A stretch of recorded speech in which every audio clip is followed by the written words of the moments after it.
Good morning, everyone. Today we are going to discuss the silent features of the Constitution. We are going to start a new chapter in the M. Lakshmikant. Open your M. Lakshmikant book and read with me. The Indian Constitution is a unique in its content and spirit. Though borrowed from the almost every constitution of the world, the Constitution of India has several silent features that distinguish it from the Constitution of other countries.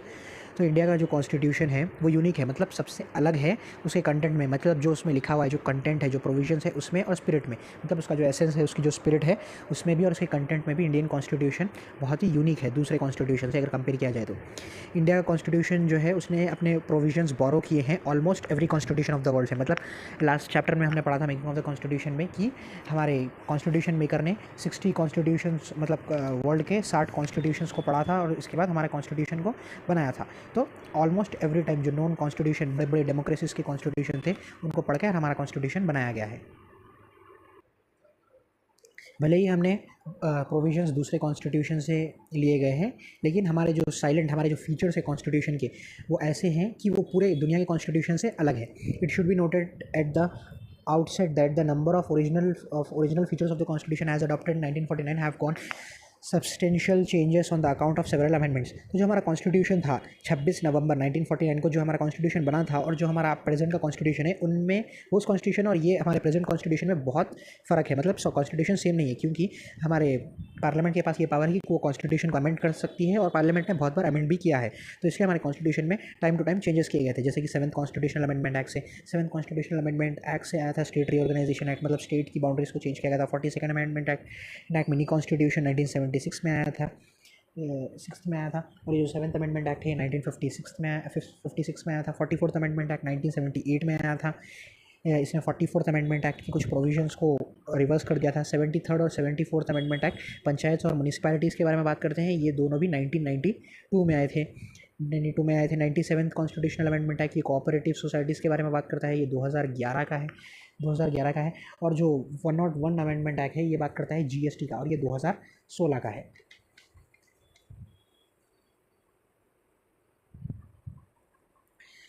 In fact, 42nd Amendment Act of 1976 is known as mini constitution due to its important and large number of changes made by its various parts of the constitution। जो 42nd Amendment Act था 1976 का, ये mini constitution कहा जाता है इसको।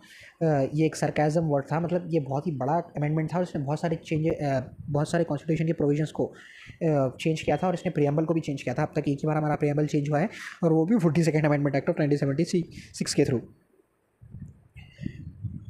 और केशवानंदी Bharati case 1973 में, Kesavananda Bharati case versus state of Kerala 1973 के केस में सुप्रीम कोर्ट ने कहा कि ये जो कॉन्स्टिट्यूएंट पावर है, मतलब पार्लियामेंट की जो आर्टिकल 368 के अंदर पार्लियामेंट अमेंड कर सकती है कॉन्स्टिट्यूशन को। तो ये जो पार्लियामेंट की अमेंडिंग पावर है अंडर आर्टिकल 368, ये इतनी पावर नहीं देती पार्लियामेंट को कि वो बेसिक स्ट्रक्चर मतलब जो बेसिक फीचर है, जो बेसिक एसेंस है हमारे कॉन्स्टिट्यूशन का, उसको बदल सके। और बेसिक स्ट्रक्चर क्या है ये आने वाले चैप्टर में हम पढ़ेंगे। Silent features of the Constitution. The silent features of the Constitution as it is stand today are as follows. तो फर्स्ट पॉइंट है साइलेंट फीचर हमारे कॉन्स्टिट्यूशन का फर्स्ट है कि lengthiest written constitution. The constitution are classified into written like American and written like British constitution. तो constitution को हम दो डिविजन्स में क्लासीफाई कर सकते हैं, मतलब कुछ कॉन्स्टिट्यूशन रिटन होते हैं, कुछ कॉन्स्टिट्यूशन अनरिटन होते हैं। तो रिटन कॉन्स्टिट्यूशन का बेस्ट एग्जाम्पल है अमेरिकन कॉन्स्टिट्यूशन, अनरिटन कॉन्स्टिट्यूशन का बेस्ट एग्जाम्पल है ब्रिटिश कॉन्स्टिट्यूशन। तो कॉन्स्टिट्यूशन का इंडिया का जो कॉन्स्टिट्यूशन है वो रिटन कॉन्स्टिट्यूशन है, मतलब एक हमारे पास एक बुक है जिसमें प्रोविजंस लिखे हुए हैं, मतलब एक कॉन्स्टिट्यूशन हमारे पास खुद की कॉन्स्टिट्यूशन बुक है जिसमें प्रोविजंस लिखे हैं। तो हमारा कॉन्स्टिट्यूशन अमेरिकन कॉन्स्टिट्यूशन की तरह रिटन कॉन्स्टिट्यूशन है, लेकिन हमारा कॉन्स्टिट्यूशन लेंथीएस्ट, मतलब सबसे बड़ा, सबसे बल्कि और सबसे लॉन्ग रिटन कॉन्स्टिट्यूशन है वर्ल्ड का, मतलब वर्ल्ड का सब में longest and lengthiest written constitution है हमारा constitution and we are proud of it. It is very comprehensive, elaborated and detail document. तो वो बहुत ही कॉम्प्रिहेंसिव है, वो बहुत एलैबोरेट है, मतलब बहुत डिटेल प्रोविजंस दिए गए हैं उसमें और इसलिए वो बहुत ही लेंदी है, मतलब सबसे बड़ा कॉन्स्टिट्यूशन है। Originally in 1949 the constitution contains a preamble 395 articles divided into 22 parts and 8 schedules। तो 26 नवंबर 1949 को जब हमारा कॉन्स्टिट्यूशन बना था तब उसमें एक प्रियम्बल था, 395 आर्टिकल्स थे और ये 395 आर्टिकल्स को 22 पार्ट्स में डिवाइड किया गया था और 8 शेड्यूल्स थे। एट प्रेजेंट हमारे कॉन्स्टिट्यूशन में 25 पार्ट है, मतलब 1949 में 22 पार्ट्स थे, आज 25 पार्ट्स हैं। और तब 395 आर्टिकल्स थे, अब 448 आर्टिकल्स हैं। और तब 8 शेड्यूल थे, अब 12 शेड्यूल है। मतलब एट प्रेजेंट एक हमारे पास प्रीएम्बल है, 448 आर्टिकल्स है, वो 448 आर्टिकल्स 25 पार्ट्स में डिवाइडेड है, और हमारे पास 12 शेड्यूल है। द वेरियस अमेंडमेंट मतलब कितने अमेंडमेंट से क्या क्या हुआ था, 20 आर्टिकल्स निकाल दिए गए थे, एक पार्ट निकाल दिया गया था, 95 आर्टिकल्स ऐड किए गए, 4 पार्ट्स भी ऐड किए गए, 4 शेड्यूल ऐड किए गए, ये सब बताया जा रहा है क्या क्या अमेंडमेंट से क्या क्या ऐड हुआ। No other constitution of the world has so many articles and so many schedules, मतलब हमारा लेंथीएस्ट रिटर्न कॉन्स्टिट्यूशन है। तो ऑब्वियस वाली बात है कि हमारे कॉन्स्टिट्यूशन में जितने आर्टिकल्स हैं वो दुनिया के किसी कॉन्स्टिट्यूशन में नहीं है, और जितने शेड्यूल्स हैं वो भी किसी दुनिया की कॉन्स्टिट्यूशन में नहीं है। तो नीचे नोट्स एंड रेफरेंसेस में लिखा हुआ है कि अमेरिकन कॉन्स्टिट्यूशन के पास जब ओरिजिनली बना था तो उसके पास 7 आर्टिकल्स थे, ऑस्ट्रेलियन कॉन्स्टिट्यूशन में 128 आर्टिकल्स थे, चाइनीज़ कॉन्स्टिट्यूशन में 138 थे, कैनेडियन में 147 थे। The parts, important articles and schedules of the Constitution of India are mentioned in table 4.1, 4.2 and 4.3. तो टेबल 4.1 में आर्टिकल्स इंपॉर्टेंट पार्ट्स दिए गए हैं, तो एट अ ग्लांस देख लेते हैं। First part union and it's territory, article 1 to 4 मतलब यूनियन और उसके टेरिटरी के बारे में बात करता है। पार्ट 2 का बात करता है सिटीजनशिप में 5 to 11, part 3 fundamental rights 12 to 35, directive principle of state policy, part 4 36 to 51, fundamental duties. Fundamental duties originally हमारे कॉन्स्टिट्यूशन में नहीं थे, 42nd अमेंडमेंट एक्ट से लाए गए थे। Part 4A 51A article union government 52 to 151, part 5 state government 152 to 237, और ये सारे पार्ट्स हैं के बाद एक कुछ सेलेक्टिवली याद कर लीजिए। पार्ट 9 पंचायत है, पार्ट 9 है म्यूनिसिपैलिटीज़ है, पार्ट 7 तो डिलीटेड है, पार्ट 8 है यूनियन टेरिटरीज़ के बारे में, पार्ट 9 भी है कोऑपरेटिव सोसाइटी, 10 शेड्यूल और ट्राइबल एरियाज़, पार्ट 11 है relation between union and state, ये सब है। ये याद रखिए कि इलेक्शंस जो है पार्ट 15 में है, 16 में SC/ST के लिए स्पेशल प्रोविजंस है, और 17 में ऑफिशियल लैंग्वेज के बारे में दिया गया। हमारे पास नेशनल लैंग्वेज नहीं है, ऑफिशियल लैंग्वेज है। इमरजेंसी प्रोविजन आर्टिकल 80 पार्ट 18 में दिए गए, मिसलेनियस 19 में दिए गए, अमेंडमेंट 368 आर्टिकल है वो पार्ट 20 में दिया गया है। तो कुछ सेलेक्टिवली चीज़ें याद रखिए जो इंपॉर्टेंट है, जो रेगुलर न्यूज़ में आती है। और शेड्यूल्स को याद करने का एक सिंपल तरीका ये है, एक टीयर्स ऑफ ओल्ड PM। तो 1 2 3 4 5 6 7 8 9 10 11 12, तो 12 शेड्यूल्स हो गए, 12 यहाँ पे लेटर्स हो गए। अब फर्स्ट शेड्यूल टेरिटरीज, तो नेम ऑफ द स्टेट्स और उनकी टेरिटोरियल जुरिसडिक्शन। ई मतलब इमोल्यूमेंट्स प्रिविलेजेस अलाउंस, जो ये सेकंड शेड्यूल में है, मतलब किसके president, governor, speaker, deputy speaker, chairman deputy chairman of Rajya Sabha, speaker and deputy speaker of legislative assembly, chairman and deputy chairman of legislative council हर एक स्टेट में नहीं है। आंध्र प्रदेश, तेलंगाना, उत्तर प्रदेश, बिहार, महाराष्ट्र, कर्नाटक, इन्हीं स्टेट्स में 6 स्टेट्स में लेजिस्लेटिव काउंसिल है, बाकी दूसरे कौन से भी स्टेट में लेजिस्लेटिव काउंसिल नहीं है, सिर्फ एक ही हाउस है। जज ऑफ सुप्रीम कोर्ट, जज of high court, controller and auditor general of India. तो इन सबके एमोल्यूमेंट्स और प्रिविलेजेस के बारे में बात की गई है। ए एफर्मेशन यानी कि ओथ मतलब जो शपथ दी जाती है वो 3rd शेड्यूल से रिलेटेड है। 4th शेड्यूल में राज्यसभा की सीट्स क्या एलोकेट होगी, मतलब कितनी स्टेट्स और कितनी यूनियन टेरिटरीज को कितने राज्यसभा की सीट्स देनी है। 5th शेड्यूल है शेड्यूल एरियाज़ के बारे में, और 6th शेड्यूल है अदर शेड्यूल एरियाज, जो असम, मेघालय, त्रिपुरा, मिजोरम में रिलेटेड है। F इज़ फेडरल स्कीम, ऐसे याद कर लीजिए, मतलब division of power by union list, state list and concurrence list. 8th हो गया ऑफिशियल, O मतलब ऑफिशियल लैंग्वेज। 9th शेड्यूल हो गया L मतलब ये वो लॉज हैं, मतलब वो लॉज हैं जो जुडिशियल रिव्यू के बाहर है, loss. 10th schedule D anti defection law, D for defection law. P हो गया panchayat, 73rd amendment act 11th schedule, और M हो गया municipalities, 74th amendment act 12th schedule. तो यार आसानी से आप याद कर सकते हो उससे। 4 factors have contributed to the elephantine size of the constitution, मतलब हमारे कॉन्स्टिट्यूशन का इतना बड़ा साइज, मतलब इतना लेंथीएस्ट कॉन्स्टिट्यूशन होने के पीछे 4 रीजन्स है। मतलब इतना बड़ा हमारा कॉन्स्टिट्यूशन इसलिए है क्योंकि ये 4 रीज़नों की वजह से हमारा कॉन्स्टिट्यूशन इतना बड़ा है। First one, geographical factors, that is vastness of the country and it's diversity. Geographical factors मतलब हमारा इंडिया की कंट्री बहुत बड़ी है, हमारी 7th लार्जेस्ट कंट्री है इन द वर्ल्ड। हमारी कंट्री बहुत बड़ी है, तो इतनी बड़ी कंट्री के लिए ज़्यादातर प्रोविजंस लगाने पड़े, मतलब हर एक पार्ट में, हर एक सेक्शन के लिए प्रोविजंस है हमारे कॉन्स्टिट्यूशन में, इसलिए हमारा कॉन्स्टिट्यूशन इतना बड़ा है। हिस्टोरिकल फैक्टर्स मतलब गवर्नमेंट ऑफ इंडिया एक्ट 1995, हमने पीछे के हिस्टोरिकल बैकग्राउंड में पढ़ा था, ये सारे जो एक्ट्स ब्रिटिश पार्लियामेंट ने पास किए थे उनका इन्फ्लुएंस हमारे कॉन्स्टिट्यूशन में आया था, तो इसलिए हमारा कॉन्स्टिट्यूशन इतना बड़ा हो गया, क्योंकि ये सारे एक्ट्स भी बहुत बड़े थे और गवर्नमेंट ऑफ इंडिया एक्ट 1935 खुद बहुत बड़ा था। ये स्ट्रक्चरल पार्ट मतलब हमारा जो स्ट्रक्चर है कॉन्स्टिट्यूशन का वो गवर्नमेंट ऑफ इंडिया एक्ट 1935 की तरह है। Single constitution for both centre and state. जो हमारा कॉन्स्टिट्यूशन है इंडियन कॉन्स्टिट्यूशन, वो सेंटर के लिए भी है, हर एक स्टेट के लिए भी। तो हमारे पास स्टेट के लिए अलग कॉन्स्टिट्यूशन नहीं है, जैसा यूके के पास है। यूके के पास सेंटर पे अलग कॉन्स्टिट्यूशन है, स्टेट पे अलग कॉन्स्टिट्यूशन है। 2019 से पहले तक जम्मू एंड कश्मीर के पास खुद का कॉन्स्टिट्यूशन था बिकॉज ऑफ आर्टिकल 370, लेकिन अब एट प्रेजेंट नहीं है क्योंकि आर्टिकल 370 अब फंक्शन में नहीं है। आर्टिकल 370 को अनएक्टिव कर दिया गया है। Dominance of legal luminaries in the constituent assembly. तो जो हमारी कॉन्स्टिट्यूएंट असेंबली थी उसमें बहुत सारे लॉयर्स थे, बहुत सारे पढ़े लिखे लोग थे जिनकी लैंग्वेज लीगल लैंग्वेज थी, और लीगल लैंग्वेज बहुत डिटेल होती है, बहुत बड़ी होती है, इसलिए हमारा कॉन्स्टिट्यूशन इतना लंबी हो गया। The Constitution not only contains the fundamental principles of governance but also contain detailed administrative provisions। मतलब हमारे कॉन्स्टिट्यूशन में सिर्फ यही नहीं है कि गवर्नेंस कैसे करना है, मतलब गवर्नमेंट के लिए गवर्नेंस कैसे करना है, इसके प्रिंसिपल्स ही नहीं है, और मतलब इसके अलावा एडमिनिस्ट्रेटिव प्रोविजंस भी है, मतलब आपको एडमिनिस्ट्रेशन कैसे करना है उसके बारे में प्रोविजंस दिए गए, और वो भी बहुत डिटेल में है। और for those matters in which other modern democracies have left to the ordinary legislature or establish a political convention has also been included in the constitutional document itself in India। मतलब अगर दूसरे democracies में देखा जाए, दूसरे countries में देखा जाए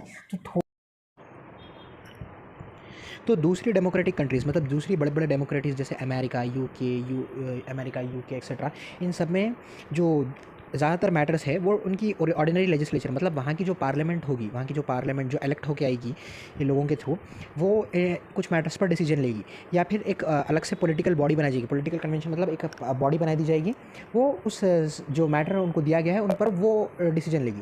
तो इंडिया के कॉन्स्टिट्यूशन में ऐसी कोई बॉडी नहीं है, और ज़्यादातर पावर, मतलब पार्लियामेंट को पावर दी गई है, लेकिन ज़्यादातर मैटर्स पर डिटेल प्रोविजंस हमारे कॉन्स्टिट्यूशन में दिए गए हैं।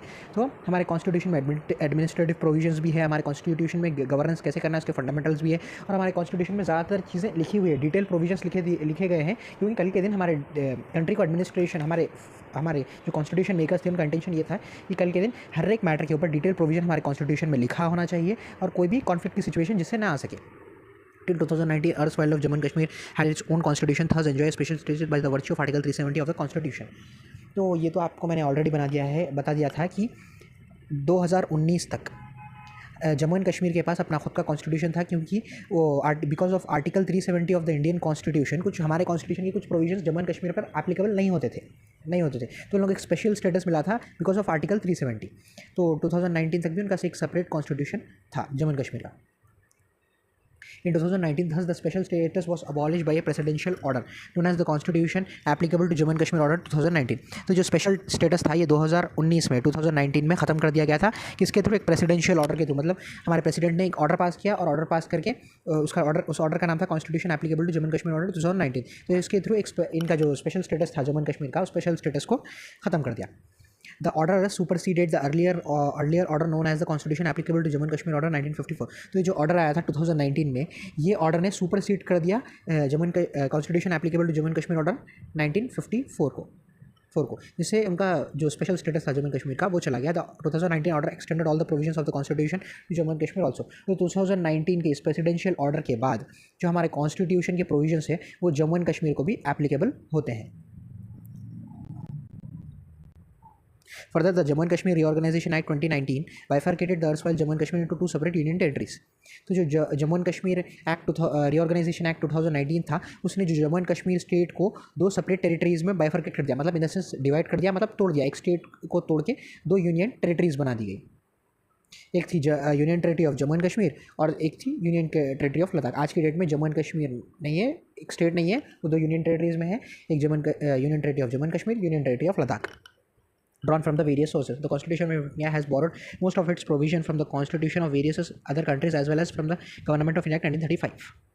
तो जो कॉन्स्टिट्यूशन है उसने हमारे कॉन्स्टिट्यूशन के बहुत सारे प्रोविजन दूसरे कंट्री के कॉन्स्टिट्यूशन से बोरोड है। मतलब बोरोड इन द सेंस जो भी दूसरे कॉन्स्टिट्यूशन, मतलब जो भी ऑलरेडी वेल नोन डेमोक्रेसीज के वर्किंग कॉन्स्टिट्यूशन थे जिनके थ्रू कंट्रीज़ को चलाया जा रहा था, उनकी हमने अच्छे प्रोविज़न, जो लगता है कि हमारे अच्छे प्रोविज़न, मतलब हमारे इंडिया की सोसाइटी के उसमें जम सकेंगे, मतलब सूट होंगे। हमारी जो इंडिया की सोसाइटी, हमारे कल्चर है, हमारी कंट्री को जो प्रोविज़न अच्छे थे दूसरे कॉन्स्टिट्यूशन की, जो हमारी कंट्री को सूट करते थे, वो हमने ले लिया है। और एक गवर्नमेंट ऑफ इंडिया एक्ट 1935 एक बहुत ही ज़बरदस्त सोर्स है हमारे कॉन्स्टिट्यूशन का। ऑलमोस्ट 250 प्रोविजंस, मतलब 250 प्रोविजंस हमारे कॉन्स्टिट्यूशन में गवर्नमेंट ऑफ इंडिया एक्ट 1935 से लाए गए हैं। हमारे कॉन्स्टिट्यूशन में बहुत सारे प्रोविजंस लाए गए गवर्नमेंट ऑफ इंडिया एक्ट 1935 से। इनफैक्ट जो हमारा स्ट्रक्चरल पार्ट है हमारे कॉन्स्टिट्यूशन का, मतलब कौन सी चीज़ें पहले आनी चाहिए, कौन सी बाद में आनी चाहिए, जो स्ट्रक्चर है हमारे कॉन्स्टिट्यूशन का, वो इन्फ्लुएंस्ड है by the government of India 1935। Doctor B R Ambedkar proudly acclaim that the constitution of India has been framed after the ransacking of all known constitution of the world.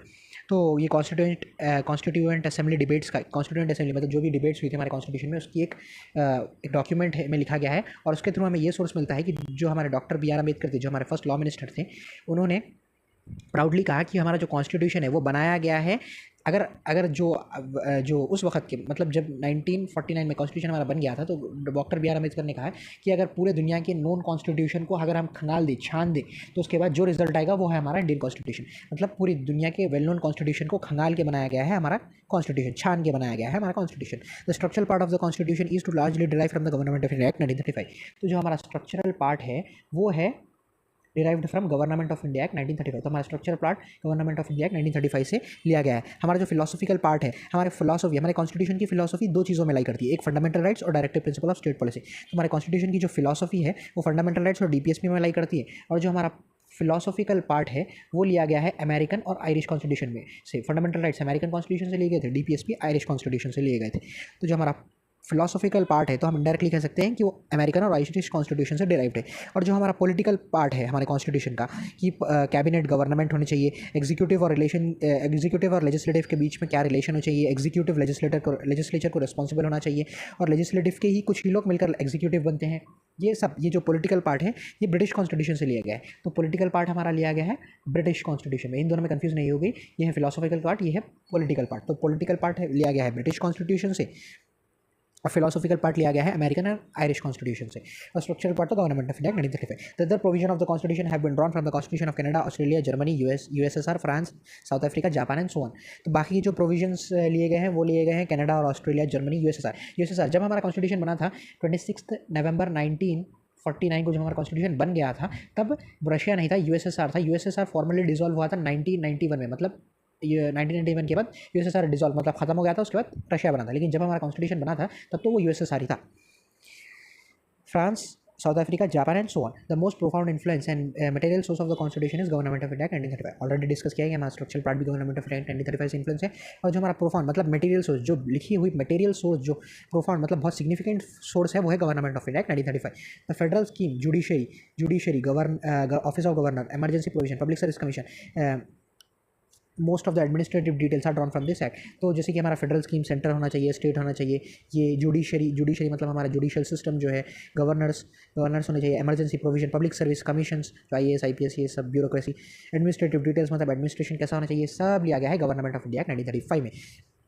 More than half of the provision of the constitution are identical to the bear close to the resemble of government of India Act 1935। तो जो हमारा constitution है उसके almost half of the principal identical है, मतलब थोड़े थोड़े इन जैसे दिखते हैं। मतलब जो गवर्नमेंट ऑफ 1935 के जो प्रोविजंस थे और जो हमारे कॉन्स्टिट्यूशन के आधे से ज़्यादा प्रोविजंस है वो एक दूसरे से मिलते हैं, मतलब आइडेंटिकल है, एक दूसरे से क्लोजली रिलेटेड है। The features provisions of the constitution have been borrowed from the various sources are mentioned in the table 4.4। तो एक बार टेबल 4.4 देख लेते हैं, एम लक्ष्मीकांत का टेबल 4.4। तो जो गवर्नमेंट ऑफ इंडिया एक्ट 1935 है, इनसे ली गई है फेडरल स्कीम, मतलब सेंटर होना चाहिए, स्टेट होना चाहिए, ये फेडरल स्कीम ली गई है। ऑफिस ऑफ गवर्नर, एक गवर्नर होना चाहिए हर एक स्टेट के लिए। जुडिशरी मतलब जो हमारा जुडिशरी सिस्टम है, public service commission, IAS IPS, emergency provisions की इमरजेंसी के टाइम स्टेट सेंटर स्ट्रॉन्ग हो जाएगा, स्टेट्स वीक हो जाएंगे। एडमिनिस्ट्रेटिव डिटेल्स मतलब एडमिनिस्ट्रेशन कैसा करना है। हमने ब्रिटिश पार्लियामेंट से लिया है parliamentary government, rule of law, legislative procedure, single citizenship, एक सिटीजनशिप होनी चाहिए, कैबिनेट सिस्टम होना चाहिए, तो कैबिनेट मिनिस्टर हो जाए। प्रेरोगेटिव राइट्स मतलब जो रेड ज्यूरिसडिक्शन है, ये रेड ज्यूरिसडिक्शन ब्रिटिश कॉन्स्टिट्यूशन से लिया गया है। पार्लियामेंट्री प्रिविलेजेस एंड बाइकैमरलिज्म मतलब 2 हाउसेस होना चाहिए, लोकसभा, राज्यसभा, ये हमने लिया है ब्रिटिश कॉन्स्टिट्यूशन से। पार्लियामेंट में जो प्रिविलेजेस हो जाएंगे, जो मेंबर्स हैं उनके प्रिविलेजेस, इस कॉन्स्टिट्यूशन से हमने लिए हैं fundamental rights, independence of judiciary, मतलब इंडिपेंडेंट जुडिशरी पे किसी का जोर नहीं होगा, जुडिशरी इंडिपेंडेंट होगी, वो सबके ऊपर चेक्स एंड बैलेंसेस रखेंगी। जुडिशियल रिव्यू, मतलब कोई भी लॉ पर जुडिशरी हमारा रिव्यू कर सकती है। इंपीचमेंट ऑफ प्रेसिडेंट, मतलब प्रेसिडेंट को रिमूव कैसा जाएगा, रिमूवल ऑफ सुप्रीम कोर्ट के जजेस, हाई कोर्ट के जजेस को और वाइस प्रेसिडेंट को रिमूव कैसे करेंगे, ये सब हमने यूएस कॉन्स्टिट्यूशन से लिया है। आईरिश कॉन्स्टिट्यूशन से लिया है directive principles of state policies, nominations to the Rajya Sabha and method of election of president, मतलब प्रेसिडेंट को कैसे इलेक्ट करेंगे, दैट इज प्रोपोर्शनल रिप्रेजेंटेशन के थ्रू प्रेसिडेंट को इलेक्ट किया जाता है, और ये लिया गया था आयरिश कॉन्स्टिट्यूशन से। Canadian constitution federation with strong centre, मतलब कैनेडियन कॉन्स्टिट्यूशन ने ये लिया है कि सेंटर भी होगा स्टेट भी होगा। तो कैनेडियन कॉन्स्टिट्यूशन से लिया गया है कि सेंटर भी होगा और स्टेट भी होगा, लेकिन जो सेंटर है वो ज़्यादा स्ट्रॉन्ग होगा। फेडरेशन विद स्ट्रॉन्ग सेंटर, लेकिन फेडरेशन जो शब्द है हमारे कॉन्स्टिट्यूशन में कहाँ भी लिखा हुआ नहीं है। Vested the residuary powers in the hands of centre, तो जो रेसिडरी पावर होंगे, मतलब 7th शेड्यूल है हमारे कॉन्स्टिट्यूशन का। हमारे कॉन्स्टिट्यूशन में 7th शेड्यूल में ये लिखा गया है कि state list, central list, union list, मतलब जिस कौन सी लिस्ट पे कौन कौन बनाएगा, तो सेंटर पे बनाएगा सेंट्रल लिस्ट पे बनाएगा सेंटर, स्टेट लिस्ट पे बनाएगा स्टेट लिस्ट। अब जो बचे हुए हैं, मतलब कॉन्करेंट लिस्ट और एक लिस्ट होगी कॉन्करेंट लिस्ट, वहाँ पे दोनों बनाएंगे रूल्स। लेकिन अगर कोई मैटर बच गया, यानी कि रेसिडरी, मतलब जो बचा कुचा कोई मैटर है, तो उस पर सेंटर ही लॉ बनाएगा। लगा तो रेसिडरी पावर किसके पास होगी, सेंटर के पास होगी। Appointment of governor bye the state, मतलब स्टेट्स के अंदर जो गवर्नर होगा वो सेंटर अपॉइंट करेगा, मतलब स्टेट के अंदर जो एग्जीक्यूटिव हेड होगा, जो गवर्नर होगा, जो वहाँ स्टेट में जाके काम करेगा, हर एक स्टेट में सेपरेट गवर्नर होगा, वो अपॉइंट किया जाएगा सेंटर के through. Advisory jurisdiction of supreme court, तो सुप्रीम कोर्ट कुछ मैटर्स पे एडवाइस देते रहता है, तो ये एडवाइजरी जुरिस्डिक्शन सुप्रीम कोर्ट का लिया गया था कैनेडियन कॉन्स्टिट्यूशन के थ्रू। और ऐसे प्रोविजंस है हमारे कॉन्स्टिट्यूशन में जहाँ पे सुप्रीम कोर्ट कुछ मैटर्स पे एडवाइस देगा। अकॉर्डिंग टू आर्टिकल 143, तो सुप्रीम कोर्ट को कंसल्ट कर सकता है प्रेसिडेंट। तो आर्टिकल 143 के अंडर प्रेसिडेंट के पास ये पावर है कि वो कोई भी मैटर पर सुप्रीम कोर्ट को कंसल्ट कर सकता है। मतलब अगर कोई मैटर पे कन्फ्यूजन है तो प्रेसिडेंट सुप्रीम कोर्ट से कंसल्ट कर सकता है कि इन मैटर पर कैसे डिसीजन लिया जाए। तो ये आर्टिकल 143, मतलब इन कुछ केसों में सुप्रीम कोर्ट अपनी राय देती है। तो कैनेडियन कॉन्स्टिट्यूशन से ये लिया गया है कि सुप्रीम कोर्ट एडवाइसेस देगा। ऑस्ट्रेलिया कॉन्स्टिट्यूशन, कॉन्करेंट लिस्ट, जो 7th शेड्यूल में स्टेट लिस्ट है, सेंटर लिस्ट है और कॉन्करेंट लिस्ट है। ये जो कॉन्करेंट लिस्ट का कॉन्सेप्ट है ये लिया था हमने ऑस्ट्रेलियन कॉन्स्टिट्यूशन में। फ्रीडम ऑफ ट्रेड, मतलब ट्रेड करने की आज़ादी होगी। Commerce and inter course, joint setting of the 2 houses of parliament. तो जॉइंट सेटिंग जो मतलब लोकसभा और राज्यसभा के मेंबर जब एक साथ बैठकर कोई भी बिल पास करते हैं, तो जॉइंट सेटिंग ये भी ऑस्ट्रेलियन कॉन्स्टिट्यूशन से लिया गया था। वीमार कॉन्स्टिट्यूशन ऑफ जर्मनी, तो emergency provision related to suspension of fundamental rights, मतलब एमरजेंसी के टाइम जब फंडामेंटल राइट्स सस्पेंड हो जाएंगे, ये लिया गया है हमारे वीमार कॉन्स्टिट्यूशन, मतलब जर्मनी के कॉन्स्टिट्यूशन में। जर्मनी के कॉन्स्टिट्यूशन को वीमार कॉन्स्टिट्यूशन भी कहा जाता है। Soviet constitution, USSR, now Russia, तो जो रशिया कॉन्स्टिट्यूशन था उसने लिया है हमने फंडामेंटल ड्यूटीज़ ओरिजिनली हमारे कॉन्स्टिट्यूशन में नहीं थे। ये 42nd अमेंडमेंट एक्ट ऑफ 1976 के थ्रू हमारे कॉन्स्टिट्यूशन में लाए गए थे। ओरिजिनली हमारे कॉन्स्टिट्यूशन में फंडामेंटल ड्यूटीज़ नहीं थे। जब 26 नवंबर 1949 में हमारा कॉन्स्टिट्यूशन जब बना था, तब हमारे कॉन्स्टिट्यूशन में फंडामेंटल ड्यूटीज़ नहीं थे। दही थे। और जो आइडिया है ideals of justice, social, economic and political in the preamble, हमारे प्रियम्बल में लिखा हुआ है कि हमें जस्टिस मिलेगी। जस्टिस कौन सी मिलेगी, सोशल जस्टिस मिलेगी, इकोनॉमिक जस्टिस मिलेगी, पॉलिटिकल जस्टिस मिलेगी। तो ये जो आइडिया है, ये देने की बात की गई हमारे सिटीजन्स को, ये लिया गया है हमारे प्रियम्बल में रशियन कॉन्स्टिट्यूशन के थ्रू। तो ये रशियन रेवोल्यूशन के सिद्धांत थे, सबको जस्टिस मिलेगा, सोशल, इकोनॉमिकल और पॉलिटिकल जस्टिस मिलेगा। French constitution Republic and the ideas of liberty, equality, fraternity in the preamble, मतलब हमारा head of the state Republic मतलब हमारा head of the state elected होगा, कोई मोनार्क नहीं होगा। और जो प्रियम्बल में हमारे वर्ड्स है जैसे कि लिबर्टी, इक्वालिटी, फ्रेटर्निटी, भाईचारा, ये सब जो है ये लिए गए हैं हमारे प्रियम्बल में फ्रेंच कॉन्स्टिट्यूशन के द्वारा। और ये जो लिबर्टी, इक्वालिटी, फ्रेटर्निटी है फ्रेंच रिवोल्यूशन के आइडियाज़ है। South African constitution, procedure for amendment of the constitution, under article 368 हमारे कॉन्स्टिट्यूशन को अमेंड किया जा सकता है बाय द पार्लियामेंट, और पार्लियामेंट हमारे कॉन्स्टिट्यूशन को अमेंड कर सकती है। तो ये अमेंड करने का प्रोसीजर जो है हमने साउथ अफ्रीकन कॉन्स्टिट्यूशन से लिया है। साउथ अफ्रीकन कॉन्स्टिट्यूशन से हमने लिया है amendment procedure of the constitution. Election of member of Rajya Sabha, मतलब राज्यसभा के मेंबर्स जो है वो कैसे इलेक्ट होंगे, ये लिया है हमने साउथ अफ्रीकन कॉन्स्टिट्यूशन से। और राज्यसभा के मेंबर कैसे नॉमिनेट होंगे, ये लिया है हमें आयरिश कॉन्स्टिट्यूशन से। तो नॉमिनेशन हमने आयरिश कॉन्स्टिट्यूशन से लिया है। तो nomination of members of Rajya Sabha, मतलब राज्यसभा के मेंबर्स कैसे नॉमिनेट होंगे ये हमने लिया है आयरिश कॉन्स्टिट्यूशन से, और राज्यसभा के मेंबर्स कैसे इलेक्ट होंगे ये लिया है हमने साउथ अफ्रीकन कॉन्स्टिट्यूशन में। अब जापानीज़ कॉन्स्टिट्यूशन से हमने लिया है प्रोसीजर एस्टैब्लिश बाई लॉ, मतलब जो प्रोसीजर, मतलब एक लॉ पास किया पार्लियामेंट ने, एक लॉ बन गया, वो लॉ के हिसाब से जो प्रोसीजर चलेगा वही सुपीरियर होगा, मतलब no one is above the law. हम डिटेल में भी पढ़ेंगे ये चीज़। तो प्रोसीजर जो लॉ जो प्रोसीजर एस्टैब्लिश कर देगा वही प्रोसीजर चलेगा, simple words in simple words, और इसका लिटरली मीनिंग भी वही है, तो जापानीज़ कॉन्स्टिट्यूशन से लिया गया है। Blend of rigidity and flexibility, तो constitution also classified into rigid and flexible. तो कॉन्स्टिट्यूशन को हम रिजिड और फ्लेक्सिबल में भी क्लासीफाई कर सकते हैं। एक रिजिड कॉन्स्टिट्यूशन वो है जिसमें एक स्पेशल प्रोसीजर होगा अमेंडमेंट के लिए, जैसे कि American constitution. Rigid constitution in simple words, rigid constitution को अमेंड करना बहुत मुश्किल होता है। अमेरिकन कॉन्स्टिट्यूशन रिजिड है, उसको अमेंड करना बहुत मुश्किल है। फ्लेक्सिबल कॉन्स्टिट्यूशन वो कॉन्स्टिट्यूशन होता है जिसका अमेंडिंग प्रोसीजर बहुत आसान होता है, जैसा ऑर्डिनरी लॉज को आप अमेंड करते हो वैसे ही आप कॉन्स्टिट्यूशन को भी अमेंड कर सकते हो। मतलब एग्जाम्पल ब्रिटिश का कॉन्स्टिट्यूशन, तो रिजिड कॉन्स्टिट्यूशन को अमेंड करना बहुत हार्ड है, फ्लेक्सिबल कॉन्स्टिट्यूशन को अमेंड करना बहुत ईजी है। तो फ्लेक्सिबल का एग्जाम्पल है ब्रिटिश कॉन्स्टिट्यूशन, रिजिड का एग्जाम्पल है अमेरिकन कॉन्स्टिट्यूशन। तो इंडिया का कॉन्स्टिट्यूशन ना ही रिजिड है ना ही फ्लेक्सिबल है, लेकिन सिंथेसिस ऑफ बोथ है, मतलब दोनों की मिला के है, मतलब ना ही वो ज़्यादा रिजिड है ना ही वो ज़्यादा फ्लेक्सिबल है, एक राइट बैलेंस है बिटवीन रिजिड एंड फ्लेक्सिबल, एक राइट बैलेंस है हमारा कॉन्स्टिट्यूशन, ना ही रिजिड ज़्यादा है ना ही फ्लेक्सिबल ज़्यादा है। Article 368 provides two types of amendments. Article 368 के अंदर हम दो तरीके की अमेंडमेंट कर सकते हैं, मतलब आप अमेंडमेंट कर सकते हो इन द कॉन्स्टिट्यूशन अंडर आर्टिकल 368। 368 के अंदर दो प्रोविजंस है। फर्स्ट प्रोविजंस देखते हैं हम, some provisions can be amend, first process देख लेते हैं हम। Some provisions can be amended by the special majority of the parliament, that is 2/3 majority of members of the house present and voting and majority of total membership of each house.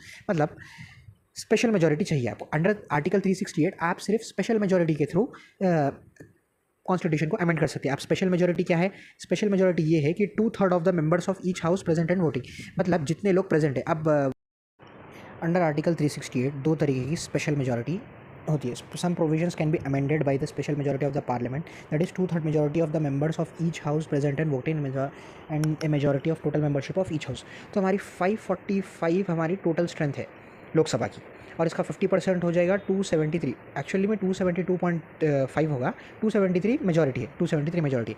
अब ये first provision ये कह रहा है कि 2/3 of the present, मतलब जितने लोग लोकसभा में प्रेजेंट है उनकी 2/3 मेजॉरिटी, उनकी 2/3 मतलब जितनी स्ट्रेंथ प्रेजेंट होगी ना उसको 2/3 से मल्टीप्लाई किया जाएगा, और जो आंसर आएगा ना वो उतने लोग उस बिल पर राज़ी होने चाहिए, मतलब उन बिल पर ओके वोट करना पड़ेगा। अगर कॉन्स्टिट्यूशनल अमेंडमेंट बिल को पास कराना है तो 2/3 majority of the people present and voting, मतलब हर दिन तो 545 लोग जितने प्रेजेंट जितनी स्ट्रेंथ है लोकसभा की उतने तो लोग ले आएंगे। अगर सपोज किसी दिन कुछ एक्स नंबर ऑफ लोग आ गए तो 2/3 से उन्हें मल्टीप्लाई किया जाएगा, और जो आंसर आएगा, सपोज कुछ आंसर आएगा वाई, तो ये वाई लोगों को इस बिल पर ओके करना होगा कॉन्स्टिट्यूशनल अमेंडमेंट बिल को, और ये जो वाइव है ये 273 से बढ़कर होना चाहिए, मतलब 2/3 of the majority present and voting which should be greater than the majority of total house of the parliament. Some provisions can be amended by the special majority of the parliament, that is 2/3 majority of members of each house present and voting and the majority of total membership of the each house। मतलब जितने लोग present हैं उनकी 2/3 majority, और वो 2/3 majority total house of the strength की majority होनी चाहिए, मतलब total house of the strength के 50% से एक ज़्यादा होनी चाहिए। अब सेकंड प्रोविजन है कि some provision can be amended by the special majority of the parliament with ratification of the 50% of the states. Second provision ये है कि जो फर्स्ट प्रोविजन है वो तो सेटिस्फाई होना चाहिए, मतलब 2/3 of the majority of people present and voting which should be greater than the 50% of the total strength, मतलब जितने लोग एब्सेंट है प्रेजेंट है दोनों को मिलाकर। हाँ, यहाँ पे 545 की बात हो रही है, 545 की बात हो रही है। सीट्स पूरे हो या ना हो, 545 सीट्स है तो 545 सीट्स की 50% मेजॉरिटी होना चाहिए, और जितने लोग प्रेजेंट है उनके 2/3 ओके करना चाहिए। प्लस दिस, ये फर्स्ट कंडीशन को मिला के, तो ये first condition 2/3 of present which should be more than the total strength of the majority which should be more than the majority of total strength of the each house, ये plus 50% of state legislative assembly assent, मतलब ratification होना चाहिए। अगर ये second condition में क्या है, first condition तो सेटिस्फाई होना चाहिए, प्लस जो हर एक स्टेट के पास अपनी खुद की एक स्टेट लेजिस्लेटिव असेंबली होती है, उन स्टेट लेजिस्लेटिव असेंबली के 50% स्टेट लेजिस्लेटिव असेंबलीज इस अमेंडमेंट बिल कर ओके करना चाहिए। तो हर एक स्टेट लेजिस्लेटिव असेंबली, मतलब 28, अगर सपोज कर लीजिए 28 स्टेट लेजिस्लेटिव असेंबलीज हैं तो उनमें से 50%, मतलब 14 अगर स्टेट लेजिस्लेटिव असेंबलीज ओके कर देती हैं तो बिल पास मान दिया जाएगा। तो फर्स्ट प्रोविजन फर्स्ट प्रोविजन क्या है अंडर आर्टिकल 368 कि 2/3 of the majority of each house and present and working, मतलब जितने लोग प्रेजेंट है वोट कर रहे हैं उनकी 2/3 और वो 2/3 टोटल मेंबरशिप की मेजॉरिटी होनी चाहिए। मतलब यहाँ पे 545 की 50% से एक ज़्यादा होना चाहिए। और दूसरी केस में फर्स्ट कंडीशन ये 2/3 of the present and voting which should be more than the total strength of the each house plus 50% ratification of the state legislative assembly. At the same time, some provision of the constitution can be amended by the simple majority of the parliament in matter of ordinary legislative. मतलब अब article 368 के अंदर तो special majority चाहिए, लेकिन at the same time some provision of the constitution by can be amended by simple majority मतलब जैसे ordinary आप लॉज को अमेंड करते हो, चेंज करते हो, वैसे ही कुछ प्रोविजंस हमारे कॉन्स्टिट्यूशन के सिंपल मेजोरिटी से भी चेंज हो सकते हैं। लेकिन अगर आप सिंपल मेजोरिटी के अंदर अगर आप अमेंड कर रहे हैं कॉन्स्टिट्यूशन को, तो अमेंडमेंट अंडर आर्टिकल 368 नहीं होगा। आप अंडर आर्टिकल 368 सिर्फ स्पेशल मेजोरिटी से करते हो। मतलब यहाँ पे 2/3 वाला क्लॉज आ जाएगा, 2/3 ऑफ द क्लॉज आ जाएगा। सिंपल मेजोरिटी के अंदर 2/3 क्लॉज वाला नहीं आएगा। और सिंपल मेजोरिटी के अंदर आप 368 के अंदर अमेंडमेंट नहीं करोगे, 368 के अंदर ओनली स्पेशल मेजोरिटी से करोगे आप अमेंडमेंट। फिर आने वाले चैप्टर में हम डिटेल में पढ़ेंगे इसको। Federal system with unitary Bihar. The constitution of India has establish A federal system of government. It contains all the usual features of federation. तो जो हमारा कॉन्स्टिट्यूशन है उसने फेडरल सिस्टम अडॉप्ट किया है। इसका मतलब हमारे पास सेंटर भी है, हमारे पास स्टेट भी है, स्टेट ऑटोनॉमस फंक्शन करेंगे। तो हमारे पास फेडरेशन मतलब यूएस फेडरेशन है, यूनाइटेड स्टेट ऑफ अमेरिका एक फेडरेशन है, फेडरेशन ऑफ स्टेट है। तो वैसे फेडरेशन के हमारे पास बहुत सारे फीचर्स हैं। मतलब 2 गवर्नमेंट है, सेंट्रल गवर्नमेंट है, स्टेट गवर्नमेंट है। अब ये जो मैं फीचर्स बता रहा हूँ ये फेडरल फीचर्स हैं, फेडरेशन के फीचर्स हैं। 2 गवर्नमेंट, सेंटर भी है, स्टेट भी है, division of power, schedule 7 division of power, state list भी है, सेंट्रल लिस्ट भी है, कॉन्करेंट लिस्ट भी है। मतलब पावर डिवाइड की गई है, सेंटर और स्टेट पावर शेयर करेंगे। रिटन कॉन्स्टिट्यूशन मतलब हमारा कॉन्स्टिट्यूशन रिटन है, अनरिटन कॉन्स्टिट्यूशन नहीं है। सुप्रीमेसी ऑफ द कॉन्स्टिट्यूशन हमारा सुप्रीम है और कॉन्स्टिट्यूशन के अबव कोई भी नहीं है। Rigidity of the constitution rigid है, मतलब हार्ड है थोड़ा, उसको इतनी आसानी से कॉन्स्टिट्यूशन अमेंड नहीं होगा। अभी आपने देखा स्पेशल मेजोरिटी चाहिए अमेंडमेंट करने के लिए अंडर आर्टिकल 368, टफ है वो मेजोरिटी। तो रिजिड कॉन्स्टिट्यूशन। इंडिपेंडेंट जुडिशरी मतलब जुडिशरी के ऊपर किसी का जोर नहीं है, जुडिशरी इंडिपेंडेंट है, अपने हिसाब से वो काम करेगी, किसी का इन्फ्लुएंस नहीं है जुडिशरी के ऊपर। बाईकैमरल है, लोकसभा है, राज्यसभा है, लोकसभा है हाउस ऑफ पीपल, राज्यसभा है काउंसिल ऑफ स्टेट, मतलब हर एक स्टेट को रिप्रेजेंटेशन मिलेगा राज्यसभा में। तो बाईकैमरलिज्म। तो ये सारे फीचर्स हो गए फेडरेशन के। एक बात याद रखिए, जब आप फेडरल फीचर्स इंडिया के कर रहे हो तो आप उसको कंपेयर करिए यूएस कॉन्स्टिट्यूशन से। तो यूएस कॉन्स्टिट्यूशन में भी सेंटर है, स्टेट है, डिवीजन ऑफ पावर है, यूएस कॉन्स्टिट्यूशन रिटन है, कॉन्स्टिट्यूशन वहाँ का सुप्रीम है, कॉन्स्टिट्यूशन वहाँ का ज़्यादा रिजिड है, और जुडिशरी वहाँ की इंडिपेंडेंट है। यूएसए की जुडिशरी बहुत पावरफुल है। बाईकैमरलिज्म, शायद आप बाईकैमरलिज्म में कंफ्यूज होगा, लेकिन बाईकैमरलिज्म फेडरल फीचर है। तो हमारे फेडरल फीचर्स जो है कुछ अमेरिका से रिजेंबल है। अब नॉन फेडरल यूनिटरी मतलब थोड़ा हमारा यूनियन स्ट्रॉन्ग है, यूनियन सेंटर हमारा स्ट्रॉन्ग है। नॉन फेडरल फीचर्स ये है स्ट्रॉन्ग सेंटर, हमारा सेंटर स्ट्रॉन्ग है। स्टेट गवर्नमेंट है, सेंट्रल गवर्नमेंट भी है, लेकिन सेंटर हमारा स्ट्रॉन्ग है। सिंगल कॉन्स्टिट्यूशन, एक ही कॉन्स्टिट्यूशन है, सेंटर के लिए भी एक कॉन्स्टिट्यूशन, स्टेट के लिए भी एक कॉन्स्टिट्यूशन। अलग अलग कॉन्स्टिट्यूशन हमारे पास नहीं है। यूएसए में 2 कॉन्स्टिट्यूशन है, अलग अलग कॉन्स्टिट्यूशन है, स्टेट के लिए अलग, सेंटर के लिए अलग। सिंगल सिटीजनशिप, एक ही सिटीजन है। आप तेलंगाना, आंध्र प्रदेश, उत्तर प्रदेश, बिहार, जम्मू एंड कश्मीर, गुजरात, आप कोई भी स्टेट के सिटीजन नहीं हो, आप एक इंडिया के सिटीजन हो, आप एक इंडियन सिटीजन हो, कोई स्टेट के सिटीजन नहीं हो, एक ही सिटीजनशिप है, वो है इंडिया की सिटीजनशिप। फ्लेक्सिबिलिटी ऑफ कॉन्स्टिट्यूशन मतलब हमारा कॉन्स्टिट्यूशन फ्लेक्सिबल है। अमेंड करने का प्रोसीजर हार्ड है, मतलब मुश्किल है, कंपैरेटिवली मुश्किल है। यूके की कॉन्स्टिट्यूशन, ब्रिटेन की कॉन्स्टिट्यूशन के इतना आसान नहीं है, लेकिन अमेंड किया जा सकता है। फ्लेक्सिबल थोड़ा बहुत है, मतलब हमारा कॉन्स्टिट्यूशन ना ही रिजिड है ना ही फ्लेक्सिबल है, एक करेक्ट बैलेंस है, तो फ्लेक्सिबल भी है हमारा constitution. Integrated judiciary, independent judiciary मतलब जुडिशरी के ऊपर किसी का इन्फ्लुएंस नहीं है, जोर नहीं है। इंटीग्रेटेड मतलब एक ही जुडिशियल सिस्टम है, हायरार्की है, supreme court, high court, district court, session courts, तो हायरार्की है, मतलब एक ही जुडिशियल सिस्टम है, उसमें हायरार्की है। इंटीग्रेटेड जुडिशरी मतलब एक ही जुडिशियल सिस्टम है। Appointment of state governor by the centre, जो गवर्नर जाकर स्टेट में काम करेगा, जो स्टेट के एग्जीक्यूटिव हेड होगा वो सेंटर से अपॉइंट किया जाएगा। मतलब स्टेट के जो गवर्नर्स होंगे वो अपॉइंट किए जाएंगे सेंटर में। ऑल इंडिया सर्विसेज मतलब पूरे इंडिया के लिए एक ही civil service, all India services है, IAS, IPS, IFS। Emergency provision, emergency अगर लग गई, suppose in the case emergency लग जाएगी तो सेंटर स्ट्रॉन्ग हो जाएगा, तो ये एक नॉन फेडरल फीचर है। एमरजेंसी प्रोविजन, एमरजेंसी का प्रावधान है हमारे कॉन्स्टिट्यूशन में, and so on.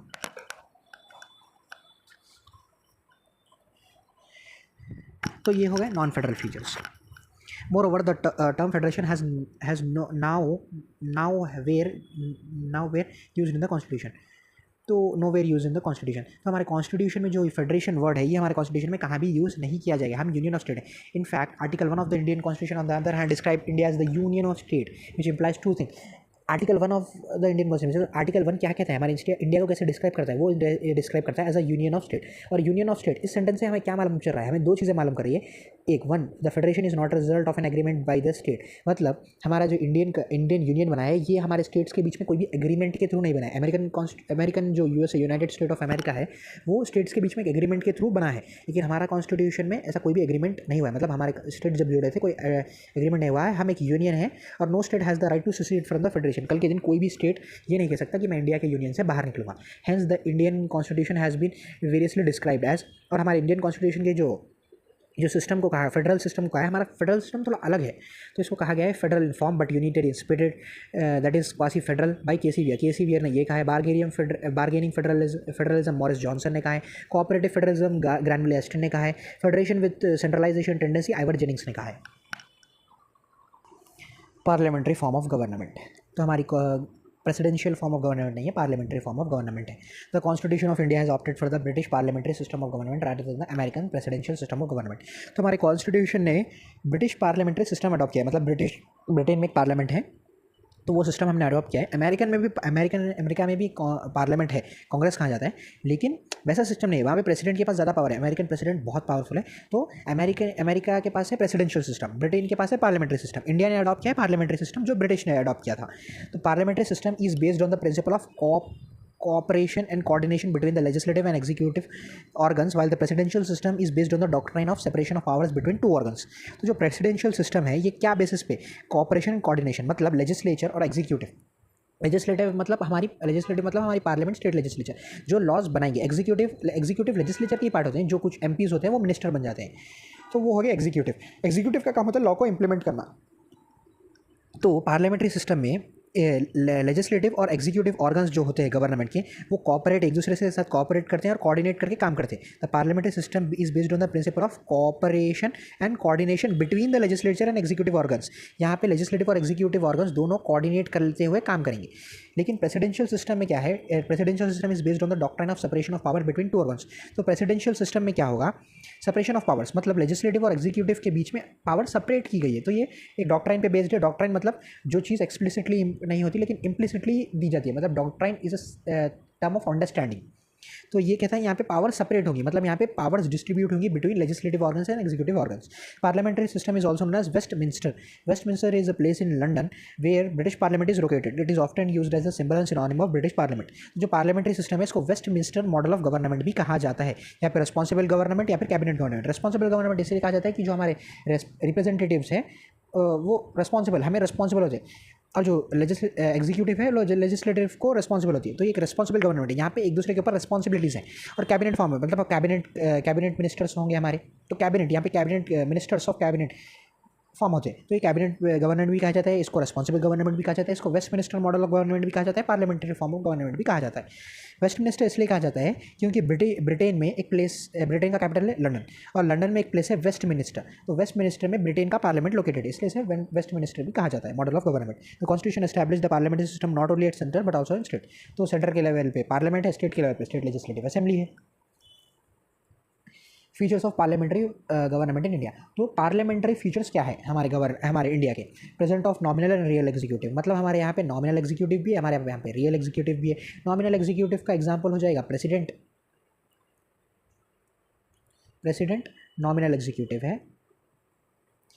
Real executive हो गया प्राइम मिनिस्टर और उसकी काउंसिल ऑफ मिनिस्टर। जो प्राइम मिनिस्टर और उनकी काउंसिल ऑफ मिनिस्टर हो गए वो रियल एग्जीक्यूटिव हो गए, और नॉमिनल एग्जीक्यूटिव हो गए प्रेसिडेंट।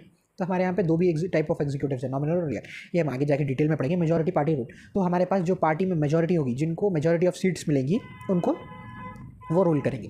जिस पार्टी को मेजॉरिटी, जो पॉलिटिकल पार्टी को मेजॉरिटी सीट्स मिल गई वो रूल करेगी, या फिर in some case there are coalition also.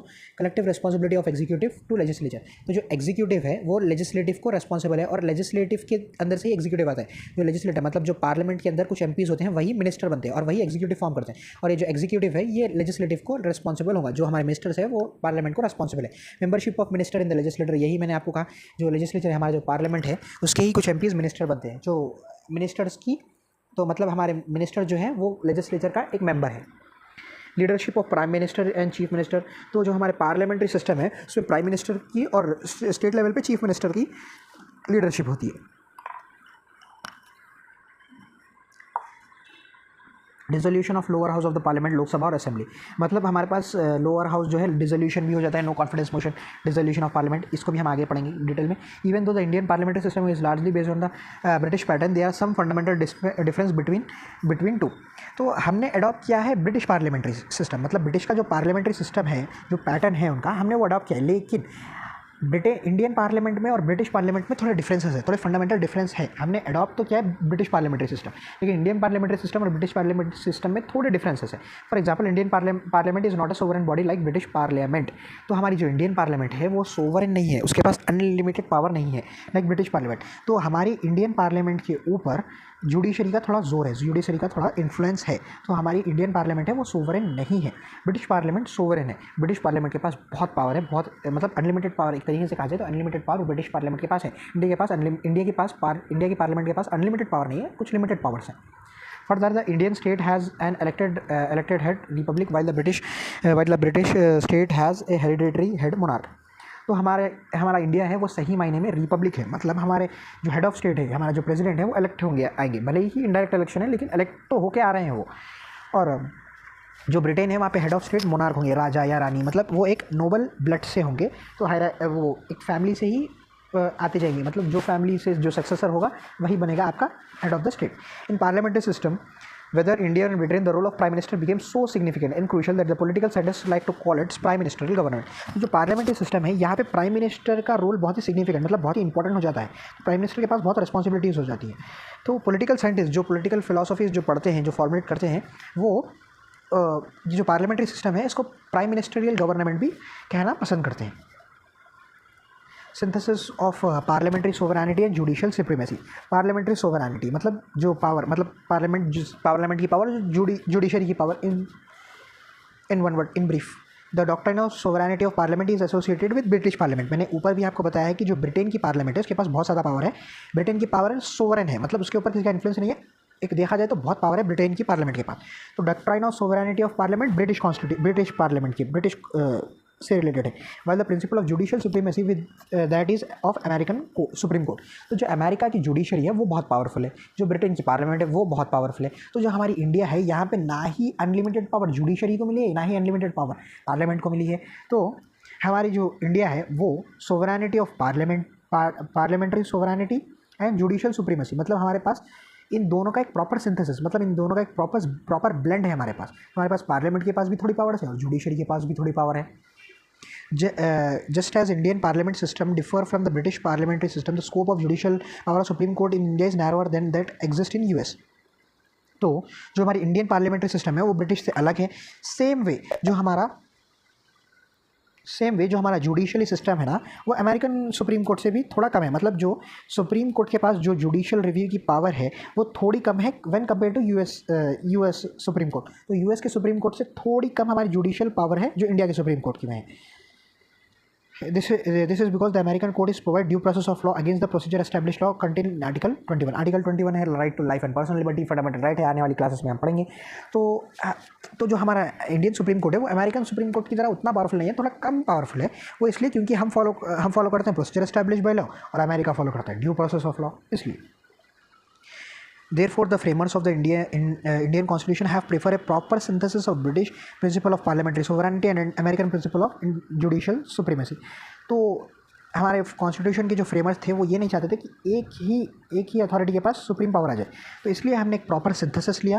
तो हमने पार्लियामेंट को भी कुछ पावर दी और जुडिशरी को भी कुछ power the. Supreme court on the one hand can declare parliamentary law अनकॉन्स्टिट्यूशन, मतलब इंडिया की सुप्रीम कोर्ट के पास ये पावर है अंडर जुडिशियल रिव्यू कि वो पार्लियामेंट के कोई भी लॉ को अनकॉन्स्टिट्यूशनल बता सकती है। सुप्रीम कोर्ट के पास ये पावर है। Supreme court can declare parliamentary laws unconstitutional through the power of judicial review. तो जुडिशियल रिव्यू से सुप्रीम कोर्ट हमारे पार्लियामेंट के लॉज को अनकॉन्स्टिट्यूशनल बता सकती है। Parliament on the other hand can amend the major portion of the constitution through its constituent power. तो और पार्लियामेंट जो हमारे कॉन्स्टिट्यूशन है उसको अमेंड कर सकती है अंडर आर्टिकल 368। तो दोनों के पास इक्वली पावर दी गई है, पावर को डिस्ट्रीब्यूट करने की कोशिश की गई है। इंटीग्रेटेड इंडिपेंडेंट जुडिशरी, हमारी जुडिशरी इंडिपेंडेंट है, मतलब किसी का जोर नहीं है जुडिशरी के ऊपर, लेकिन इंटीग्रेटेड है। एक ही जुडिशियल सिस्टम है, स्टेट के लिए अलग, सेंटर के लिए अलग नहीं है। हाई कोर्ट सुप्रीम कोर्ट है लेकिन एक ही जुडिशियल सिस्टम फॉलो होता है। Indian constitution establish a judicial system that is integrated as well as independent, मतलब इंटीग्रेटेड भी है, इंटीग्रेटेड भी है, इंडिपेंडेंट भी। The supreme court stands on the top of the judicial integrated judicial system in the country. तो एक ही judicial system है, सुप्रीम कोर्ट सब में ज़्यादा, सब में टॉप पे है, हायरार्की के। Below that there is high court at state level, high courts हैं स्टेट लेवल पे।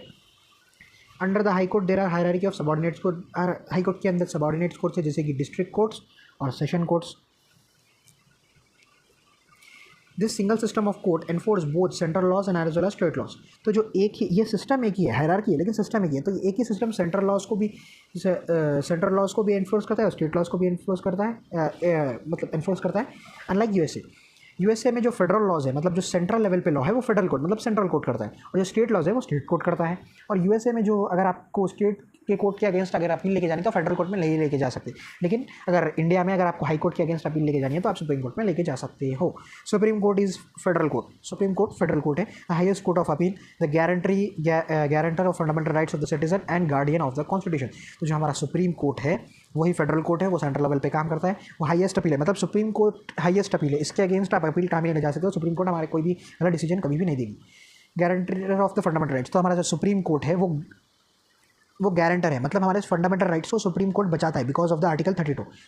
हम आगे क्लासों में पढ़ेंगे, बिकॉज ऑफ द आर्टिकल 32 हमारा गार्डियन है, हमारे फंडामेंटल राइट्स का और हमारे कॉन्स्टिट्यूशन का गार्डियन है सुप्रीम कोर्ट। मतलब हमारे सुप्रीम कोर्ट के पास ये काम है कि वो हमारे कॉन्स्टिट्यूशन को बचाएगा और हमारे फंडामेंटल राइट्स को गारंटी करेगा। Hence the constitution has made various provision to ensure its independence. तो हमारे कॉन्स्टिट्यूशन में बहुत सारे प्रोविजन है जिससे ये कहा गया है कि जुडिशरी इंडिपेंडेंट है। तो security of tenure of the जजेस, मतलब एक प्रॉपर टेन्योर होगा, इस वक्त से ये एज से लेके ये एज तक जजेस काम करेंगे। Fix service condition for the जजेस, तो कंडीशंस भी फिक्स की गई हैं, क्या क्या कंडीशंस के अंदर जजेस काम करेंगे।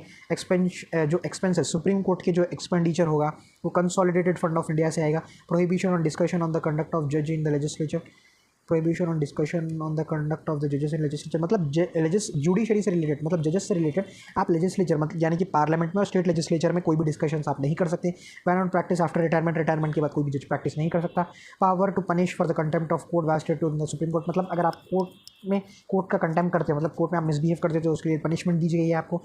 Separation of judiciary from executive and so on, तो जो एग्जीक्यूटिव है वो जुडिशरी से अलग है, और बहुत सारी चीज़ें हैं जिससे इंडिपेंडेंट, हमारी जुडिशरी के ऊपर किसी का जोर नहीं है, हमारी जुडिशरी इंडिपेंडेंट है। अब आते हैं इम्पॉर्टेंट, ये बहुत ही इंपॉर्टेंट साइलेंट फीचर है हमारे कॉन्स्टिट्यूशन का, fundamental rights. Part 4 of the Indian constitution guarantee 6 fundamental rights to all the citizens. तो जो हमारा फंडामेंटल राइट्स है वो part 3 of the Indian constitution में दिए गए हैं। पार्ट 1 में है यूनियन एंड इट्स टेरिटरीज, मतलब हमारा यूनियन और हमारे टेरिटरीज, हमारे स्टेट्स की एरिया क्या है, इस सब के ऊपर पार्ट 1 डील करता है। पार्ट 2 हमारा सिटीजनशिप से रिलेटेड है, और हमारा पार्ट 3 डील करता है फंडामेंटल राइट्स से। तो पार्ट 3 के अंदर 6 फंडामेंटल राइट्स दिए गए हैं। राइट टू इक्वालिटी 14 to 18, मतलब ये मेन राइट है, मेन ये कौन से आर्टिकल से कौन से आर्टिकल तक कौन से राइट्स, मतलब कौन से टाइप के राइट्स दिए गए हैं। तो राइट टू इक्वालिटी मतलब हम सब बराबर हैं, इसको इंश्योर किया गया है आर्टिकल 14 to 18 में। हम सबके पास फ्रीडम है 19 to 22। राइट अगेंस्ट एक्सप्लॉयटेशन, मतलब कोई भी एक सिटीजन दूसरे सिटीजन का एक्सप्लॉयटेशन ना कर सके, मतलब इनह्यूमन ट्रीटमेंट उसके साथ ना हो। Right to freedom of religion, मतलब हमारे पास ये राइट है, हमारा कॉन्स्टिट्यूशन ये राइट देता है कि हम हमारा कोई भी रिलीजन, मतलब हमारे ऊपर ये छोड़ दिया गया है कि हम कोई भी रिलीजन प्रैक्टिस करें, हमें उसकी आज़ादी है। और स्टेट रिलीजियस मैटर पे इंटरफेयर नहीं करेगा अनलेस एक रिलीजन दूसरे रिलीजन को डिस्टर्ब करा, या फिर कोई डिस्प्यूट है तो डिस्प्यूट को सॉल्व करने के इंटेंशन से स्टेट का इंटरवेंशन होगा। और स्टेट की नज़र में, मतलब हमारी गवर्नमेंट और हमारी इंडिया, हमारे कॉन्स्टिट्यूशन की नज़र में सारे रिलीजन्स इक्वल है। कल्चरल एंड एजुकेशनल राइट्स, तो जो माइनॉरिटीज़, ये जो आर्टिकल 29 और 30 है ये बात करते हैं माइनॉरिटीज़। आर्टिकल 29 तो हर एक सिटीजन्स की बात करता है, आर्टिकल 30 स्पेसिफिकली माइनॉरिटीज़, और माइनॉरिटीज़ यहाँ पे रिलीजियस माइनॉरिटीज़ भी हो सकती हैं, लिंग्विस्टिक माइनॉरिटीज़ भी हो सकती हैं। तो 29 30 कल्चरल एंड एजुकेशनल राइट्स, मतलब माइनॉरिटीज़ के कल्चर को और माइनॉरिटीज़ के एजुकेशन को बचाने के लिए ये राइट्स दिए गए। Right against right to constitutional remedies, मतलब आर्टिकल 14 से लेके आर्टिकल 30 तक अगर कोई भी आपका राइट वायलेट होता है तो आप सुप्रीम कोर्ट डायरेक्ट चले जाइए अंडर आर्टिकल 32, क्योंकि फंडामेंटल राइट्स को बचाने खुद एक फंडामेंटल राइट है, फंडामेंटल राइट्स को बचाना खुद एक फंडामेंटल राइट्स है। आर्टिकल 32 के अंडर आपके पास ये राइट है कि आप सुप्रीम कोर्ट के अंदर जा सकते हैं under the constitution of article 32 कि हमारे फंडामेंटल राइट्स वायलेट हो रहे हैं, और सुप्रीम कोर्ट आपके लिए रिट्स इशू करेंगी आपके राइट्स को रिस्टोर करने के लिए। Originally the constitution provided for 7 fundamental rights. तो अब ये छः टाइप के फंडामेंटल राइट्स है, लेकिन पहले 7 थे। राइट टू प्रॉपर्टी भी था हमारे पास। However the right to property article 31 was deleted list the list of fundamental rights by 44th amendment act of 1978।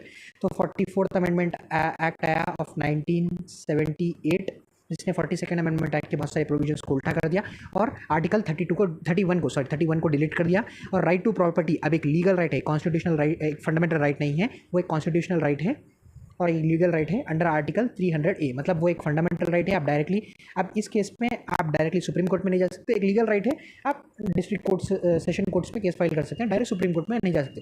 ज़्यादातर प्रायोरिटी फंडामेंटल राइट्स को दी गई है, उसके बाद लीगल राइट्स को दी गई है। अब डिफरेंसेस इन आने वाले चैप्टर में और पढ़ेंगे। The fundamental rights are meant for promotion of idea of political democracy. मतलब पॉलिटिकली हम सब इक्वल हैं, मतलब पॉलिटिकली हम एक समान है। Political democracy in the sense politics में हमारे वो हम सबको भी इक्वल वोटिंग राइट्स मिले, हम सब हमारा पॉलिटिकल स्टेटस इक्वल होने के लिए और हमारे साथ कोई डिस्क्रिमिनेशन ना हो। तो इन द सेंस अगर इन ब्रीफ कहा जाए तो fundamental rights are meant to promote political democracy. They operates as a limitation on the tyranny of the executive and arbitrary laws of the legislation. मतलब unreasonable operation of executive and legislation नहीं हो सकता। Arbitrary laws मतलब उन laws जो अपनी मनमर्जी से legislature पास करे। लेजिस्लेचर मतलब पार्लियामेंट और स्टेट लेजिस्लेचर हो गए। अगर कल के दिन कोई एक इररीजनेबल या फिर वो लॉ का कोई मतलब नहीं हो रहा है, आर्बिट्ररी कोई लिमिटेशंस डाल रहा है, वो मतलब सिटीजन्स के राइट वायलेट हो रहे हैं, उस लॉ का मतलब नहीं है, तो ऐसे लॉज पर फंडामेंटल राइट्स एक लिमिटेशन देता है। मतलब गवर्नमेंट के ऊपर एक लिमिटेशन कसता है फंडामेंटल राइट्स की, आप के ऊपर आप इस हद से ज़्यादा एक्सप्लॉइट नहीं कर सकते। मतलब गवर्नमेंट एक्सप्लॉइट कभी करेगी नहीं, लेकिन अगर करेगी तो फंडामेंटल राइट्स हमारे आड़े आ जाएंगे। हमारे फंडामेंटल राइट्स हमें प्रोटेक्ट करते हैं फ्रॉम लेजिस्लेचर एंड एग्जीक्यूटिव। और एग्जीक्यूटिव इरेजनेबल, आर्बिट्ररी, ट्रेनी, मतलब जो अगर एक्सप्लॉइट करने, अगर एग्जीक्यूटिव हमारे सिटीजन्स को एक्सप्लॉइट करने की कोशिश करे तो हमारे फंडामेंटल राइट्स आड़े आ जाएंगे। They are justiciable nature. Justiciable का मतलब है कि अगर आपके फंडामेंटल राइट्स वायलेट होते हैं तो आप जाइए सीधा कोर्ट और अपने लिए न्याय मांगिए। The aggrieved person can directly go to the Supreme Court, which can issue the writs of habeas corpus, mandamus, prohibition, certiorari, quo warranto and further restoration of his rights. So article 32 के अंदर आप directly supreme court जा सकते हैं, ये मैंने आपको already बता दिया है।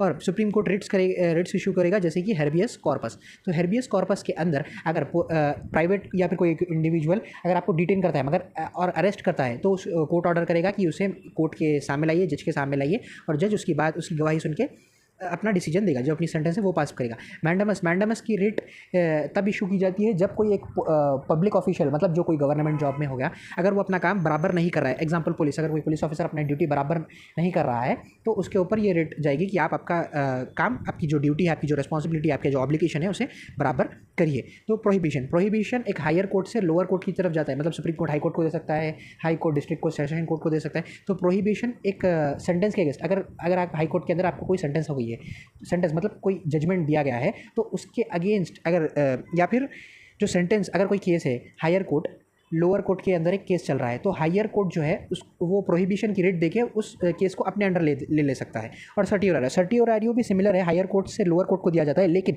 सर्टियोरारियो तब दिया जाता है जब ऑलरेडी सेंटेंस पास हो चुका है और लोअर कोर्ट के ऑर्डर को क्वैश करने के लिए, मतलब लोअर कोर्ट के ऑर्डर को वॉइड करने के लिए। तो ये प्रोहिबिशन प्रिवेंटिव है, मतलब सेंटेंस देने से पहले ही प्रिवेंट कर देता है, और सर्टियोरारियो क्यूरेटिव है, अगर सेंटेंस दे दी भी जाए तो भी हायर कोर्ट इसके लिए क्यूर कर देगी। और कोवरेंटो की रिट इसलिए फाइल की जाती है जिससे सुप्रीम कोर्ट कोई भी ऑफिस की क्लेम के लिए लीगैलिटी, कल के दिन कोई भी एक एस्पिरेंट समझ लिए, वो एस्पिरेंट कल के दिन एक गवर्नमेंट पोस्ट के लिए पोस्ट पे जाके बैठ जाता है, तो सुप्रीम कोर्ट कोवरेंटो की रिट के अंदर ये पता करेगी कि ये जो पर्सन है इस पोस्ट के लिए एलिजिबल है या नहीं, वो इतना काबिल है या नहीं जिससे वो ये पोस्ट पर बैठ सकता है या नहीं।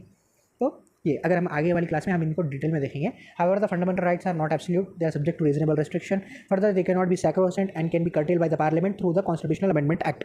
तो जो हमारे फंडामेंटल राइट्स है वो सैक्रोसेंट नहीं है। सैक्रोसेंट इन द सेंस आप इनको ब्लाइंडली फॉलो नहीं कर सकते कि अब ये भी मैं आने वाली क्लास में बताऊंगा, इसमें थोड़े रेस्ट्रिक्शंस भी है, मतलब इन पे थोड़े लिमिट्स, चेक्स एंड बैलेंसेस हैं। सो और फंडामेंटल राइट्स को कर्टेल भी कर सकती है, मतलब पार्लियामेंट फंडामेंटल राइट्स को चेंज भी कर सकती है, अमेंड भी कर सकती है बाई एडिशन, सब्ट्रैक्शन, या फिर कोई मतलब addition subtraction in the sense कोई प्रोविजन को ऐड कर सकती है, कोई प्रोविजन को डिडक्ट कर सकती है, या फिर कोई प्रोविजन को चेंज कर सकती है, उसको में कुछ अल्टर कर सकती है। तो अब पार्लियामेंट के पास ये पावर है। और फंडामेंटल राइट्स सस्पेंड हो जाएंगे जब नेशनल इमरजेंसी के केस में फंडामेंटल राइट्स सस्पेंड हो जाएंगे, except article 20 and article 21। Article 20 और आर्टिकल 21 को छोड़ के बाकी सारे फंडामेंटल राइट्स जब नेशनल इमरजेंसी लगेगी अंडर आर्टिकल 352 टू 360 इन इमरजेंसी से रिलेटेड है, तो इन आर्टिकल्स के अंदर अगर इमरजेंसी लगी तो आर्टिकल 20 और 21 को छोड़ के सारे फंडामेंटल राइट्स सस्पेंड हो जाएंगे जब तक इमरजेंसी चल रही है। और आर्टिकल 20 है protection in respect to conviction for offence, and article 21 is right to life and personal liberty. आने वाले चैप्टर्स में हम पढ़ेंगे, फंडामेंटल राइट्स का सेपरेट चैप्टर है तब पढ़ेंगे। Directive Principles of State Policy. According to Dr. B.R. Ambedkar, the Directive Principle of State Policy is the novel feature of the Indian Constitution. तो Directive Principle of State Policy जो है, इनको doctor B R Ambedkar ji, हमारे first respected law minister ने इन्हें novel feature कहा गया है। मतलब ये बहुत ही मॉडर्न फीचर्स है और ये बहुत ही इंपॉर्टेंट है। डॉक्टर बी आर अम्बेडकर की नज़र में directive principles of state policy जो हमारा पार्ट 4 है हमारा इंडियन कॉन्स्टिट्यूशन का, बहुत इंपॉर्टेंट है उनकी नज़र में और बहुत नोवल है। They are enumerated in part 4 of the constitution. तो जो हमारा DPSP है वो पार्ट 4 में है। They can be classified into 3 broad categories, socialist, Gandhian, liberal and intellectual. तो जो हमारे पार्ट 4 है जिनमें जो directive principles of state policies दिए गए हैं, ये इनको कैटेगराइज किया जा सकता है, हम इन्हें क्लासीफाई कर सकते हैं 3 कैटेगरीज में। एक हो गए सोशलिस्ट, एक हो गए गांधीयन और एक हो गए liberal and intellectual. Directive principles are meant to promote the idea of social and economic democracy. तो फंडामेंटल राइट्स हमने ऊपर पढ़ा था, फंडामेंटल राइट्स क्या प्रमोट करते हैं? फंडामेंटल राइट्स प्रमोट करते हैं पॉलिटिकल डेमोक्रेसी।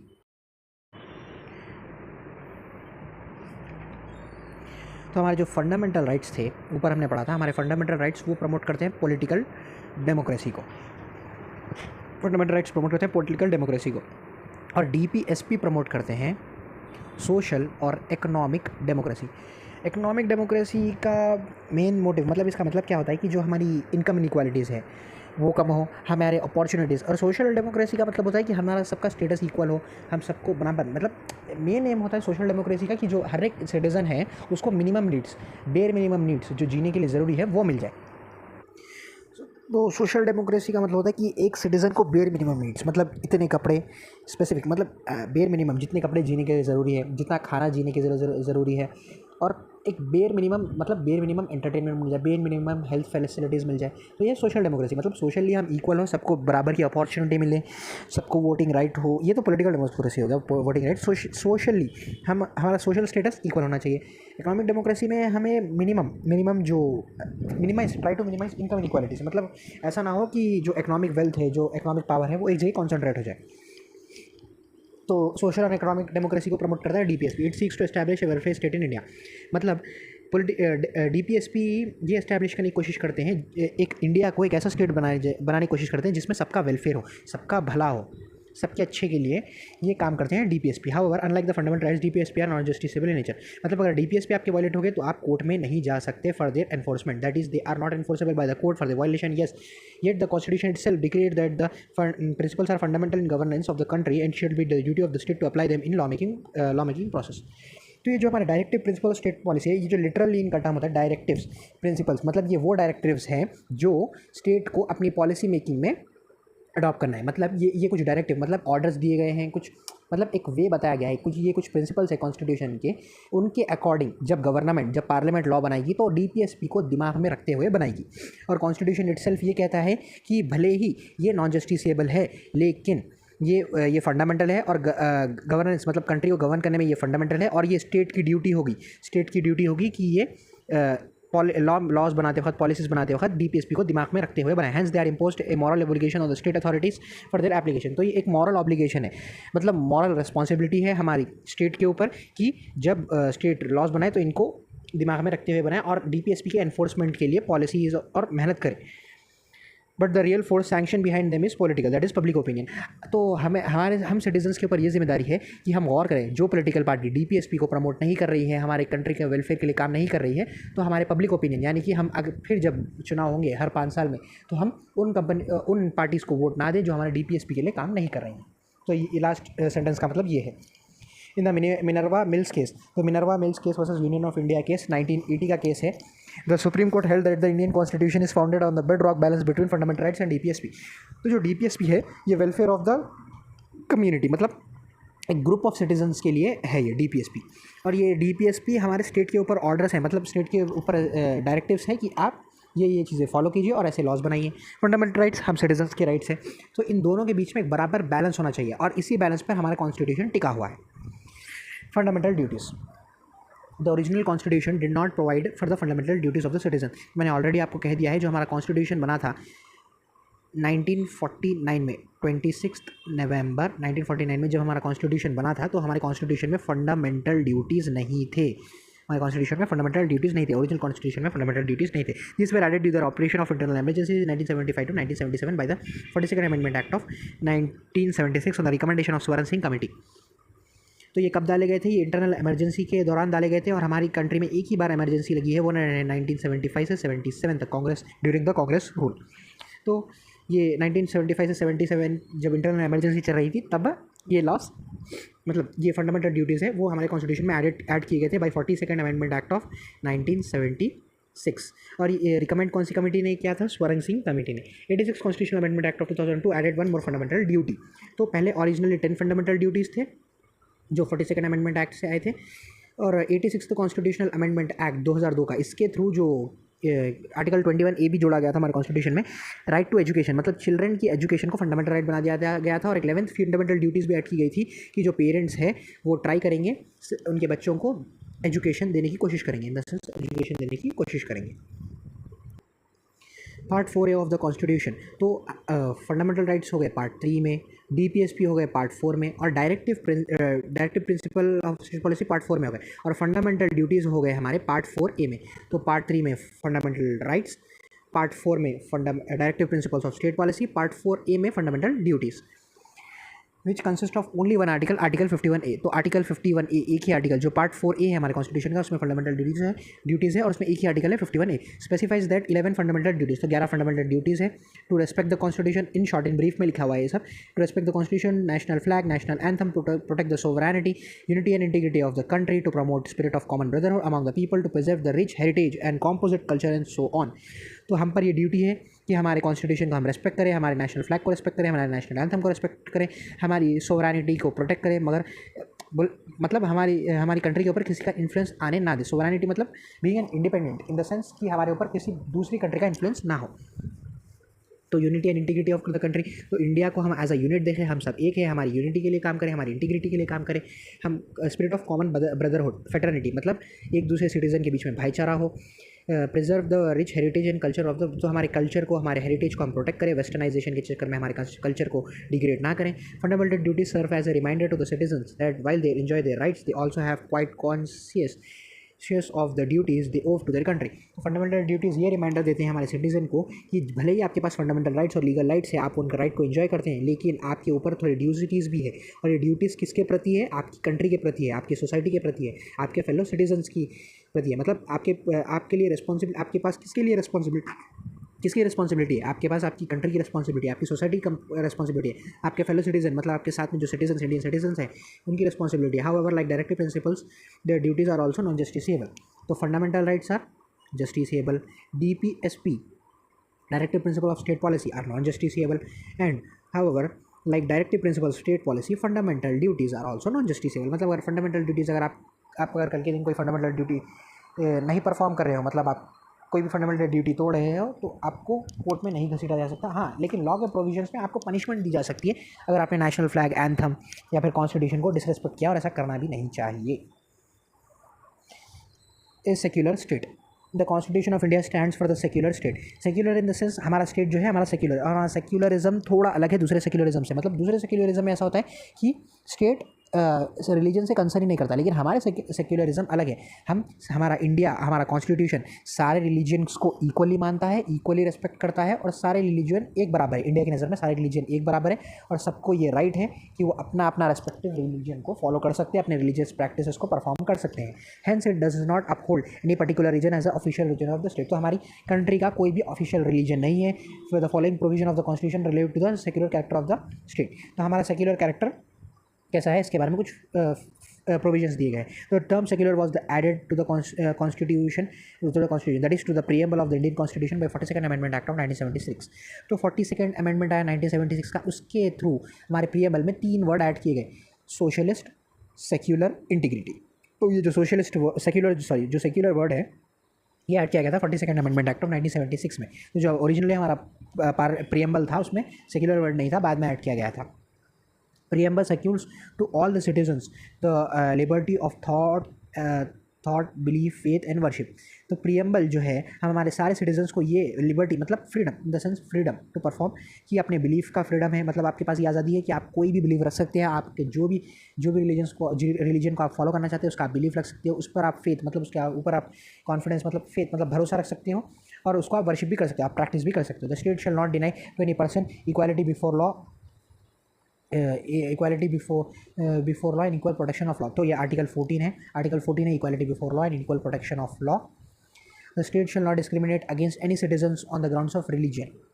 तो जो हमारा आर्टिकल 15 है ये कहता है कि रिलीजन के बेस में आपको कोई भी डिस्क्रिमिनेशन नहीं किया जाएगा। Equality of opportunity for all the citizens in case of public employment, मतलब पब्लिक एम्प्लॉयमेंट गवर्नमेंट जॉब्स के केसेस में सारे सिटीजन्स को इक्वल अपॉर्चुनिटी मिलेगी। All persons are equally entitled to freedom of conscience and the right to freely profess, propagate practice of any religion।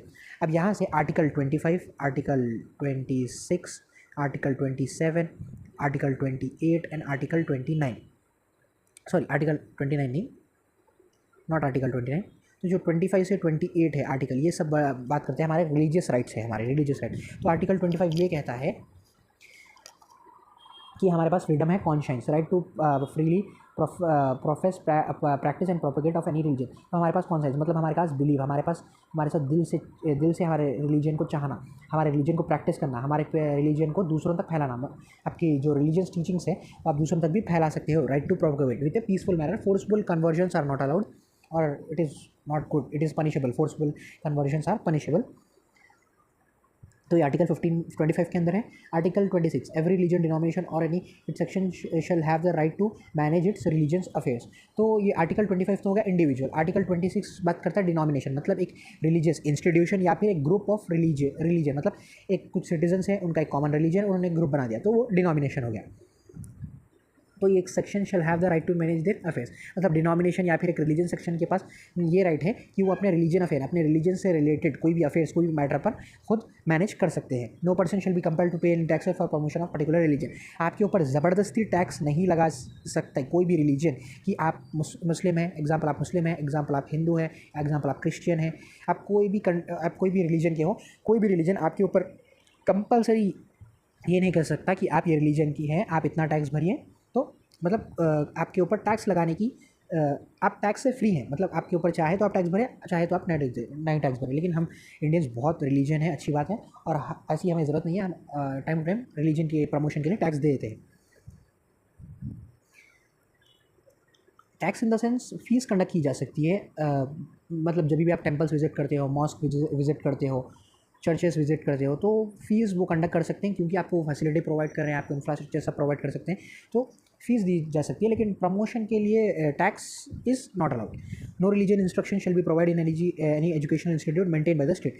तो जो government schools हैं, government colleges हैं, मतलब वो एजुकेशनल इंस्टीट्यूट जिसमें स्टेट का मनी इन्वॉल्व है, वहाँ पे रिलीजियस इंस्ट्रक्शंस नहीं दी जा सकती। आर्टिकल 28 ये कहता है। आर्टिकल 29 तो लैंग्वेज और कल्चर को 29 लैंग्वेज और कल्चर को प्रोटेक्ट करता है। 29-30 कल्चरल एंड एजुकेशनल राइट्स है माइनॉरिटीज़ के। Any section of the citizen shall have the right to conserve its distinct language, script और culture. Any section of citizens, तो ये आर्टिकल 29 स्पेसिफिकली माइनॉरिटीज़ की बात नहीं करता है, एनी सेक्शंस की बात करता है। तो कोई भी सेक्शन सिटीजन का, उसके पास ये राइट है कि वो अपनी लैंग्वेज को, उनकी स्क्रिप्ट को, उनके कल्चर को प्रोटेक्ट कर सकता है। Any section of citizen shall have the right to conserve distinct language, script और culture. Article 29। Article 30, all the minorities shall have the right to establish administer educational institutions of their choice। तो article 30 जो है वो specifically minorities की बात कर रहा है। आर्टिकल 29 में एनी सेक्शंस ऑफ सिटीजन्स था, लेकिन आर्टिकल 30 में ऑल द माइनॉरिटीज़। तो यहाँ पे रिलीजियन और लिंग्विस्टिक माइनॉरिटीज़, मतलब जो लैंग्वेज की माइनॉरिटीज़, उनके पास ये राइट है कि वो एस्टैब्लिश कर सकते हैं, मतलब उनका एक सेपरेट एजुकेशनल इंस्टीट्यूशन वो एस्टैब्लिश भी कर सकते हैं और उनको एडमिनिस्टर भी कर सकते हैं। तो माइनॉरिटीज़ के पास ये राइट है कि वो उनका एजुकेशनल इंस्टीट्यूशन एस्टैब्लिश करें। The state shall endeavour to secure all the citizen uniform civil code. तो जो यूनिफॉर्म सिविल कोड से वो सारे अंडर आर्टिकल 44, ये DPSP के अंदर आता है। Under article 44 uniform civil code for all the citizen, it doesn't matter which religion you belong, which gender you are, which part of India you are, it doesn't matter. Uniform civil code is for everyone is equal before the civil code. The Western concept of secularism notes complete separation between religion, the church and the state, that is politics. मैंने ये starting में ही कहा था. जो western concept of secularism है और हमारा India का जो सेक्युलरिज्म है उसमें बहुत फ़र्क है. तो जो वेस्टर्न कॉन्सेप्ट ऑफ सेक्युलरिज्म है उसमें जो चर्च मतलब जो रिलीजन है और जो स्टेट है जो पॉलिटिक्स है ये दो सेपरेट है, ये दोनों एक दूसरे में इन्वॉल्व नहीं होंगे. This is negative concept of secularism in applicable to Indian in the Indian situation where the society is multi religion. तो ये एक नेगेटिव कॉन्सेप्ट है सेक्युलरिज्म का और इंडिया में ऐसा सेक्युलरिज्म नहीं है. Hence the Indian secularism the positive concept of secularism. तो जो हमारे इंडिया के कॉन्स्टिट्यूशन में जो सेक्युलरिज्म है वो positive concept of secularism, that is giving equal respect to all religion and protecting the all religion equally. मतलब पॉजिटिव कॉन्सेप्ट ऑफ सेक्युलरिज्म यानी कि इंडियन सेक्युलरिज्म क्या कहता है? इंडियन सेक्युलरिज्म ये कहता है कि हम इक्वल रिस्पेक्ट देंगे सारे रिलीजन्स को और प्रोटेक्ट करेंगे सारे रिलीजन को और इक्वली ट्रीट करेंगे हर एक रिलीजन को. More over the constitution has also abolished old system of communal representation. Government of India 1999 से, हमने पीछे ही क्लास में हिस्टोरिकल बैकग्राउंड में पढ़ा था कि गवर्नमेंट ऑफ इंडिया 1990 से communal representation that is separate electorate लाया गया था बाई लॉर्ड मिंटो. तो इससे मुस्लिम्स को सेपरेट इलेक्टोरेट मिला था. उसके बाद गवर्नमेंट ऑफ इंडिया 1919 ने इसे एक्सटेंड कर दिया था. सिख्स को, एंग्लो इंडियंस को, क्रिश्चियंस को, यूरोपियन. गवर्नमेंट ऑफ इंडिया 1935 में और सेपरेट और एक्सपैंड हुआ था. वुमेंस को भी दे दिया गया था सेपरेट इलेक्टोरेट. तो जो सेपरेट इलेक्टोरेट सिस्टम था जिसमें कम्युनलिज्म मतलब कम्युनिटीज़ को डिवाइड करने की कोशिश की गई थी, ये सिस्टम हमारे कॉन्स्टिट्यूशन में नहीं है. इसको अबॉलिश कर दिया गया है. That is reservation of the seats in the legislature on the basis of religion. However, it provides for the temporary reservation of seats for the scheduled caste and scheduled tribe to ensure that adequate representation on them. Religion के base पे आपके पास reservation नहीं है, लेकिन schedule caste और schedule tribe के लिए reservation दिया गया है ताकि जो शेड्यूल कास्ट और शेड्यूल ट्राइब से ये बहुत ही बैकवर्ड क्लासेस हैं हमारी सोसाइटी के, तो इनको प्रमोट करने के लिए ये दिया गया है. Universal adult franchise. The Indian Constitution adopts universal adult franchise as the basis of election to the Lok Sabha State Legislative Assembly. Article 326 of the Indian Constitution. Article 326 of the Indian Constitution give every right to the right to vote to every citizens in the case of Lok Sabha elections and State Legislative Assembly. मतलब universal adult franchise की बात की गई है, universal adult suffrage की बात की गई है. मतलब हर एक इंडियन सिटीजन जो 18 ईयर से ज़्यादा है, मतलब जो अडल्ट है, उसके पास वोटिंग राइट है irrespective of his caste, his religion, his gender, his place of birth, his language, etc. मतलब कोई भी बेसिस पे आपकी वोटिंग राइट नहीं छीनी जा सकती अनलेस आप मेंटली इंस्टेबल हो. तो Indian constitution adopts universal adult franchise on the basis of election to the Lok Sabha and state legislative assembly. तो दो तरीके के डायरेक्ट इलेक्शंस होते हैं. लोकसभा में होते हैं जिससे एमपी चुने जाते हैं, state legislative assembly MLA choose किए जाते हैं. तो दोनों में जब सिटीजन्स वोट करते हैं तो under article 326 of the Indian constitution आप हर एक सिटीजन जो 18 ईयर से ज़्यादा है वो वोट कर सकता है. Every citizen who is not less than 18 age age has the right to vote without any discrimination of caste, race, religion, sex, literacy, wealth and so on.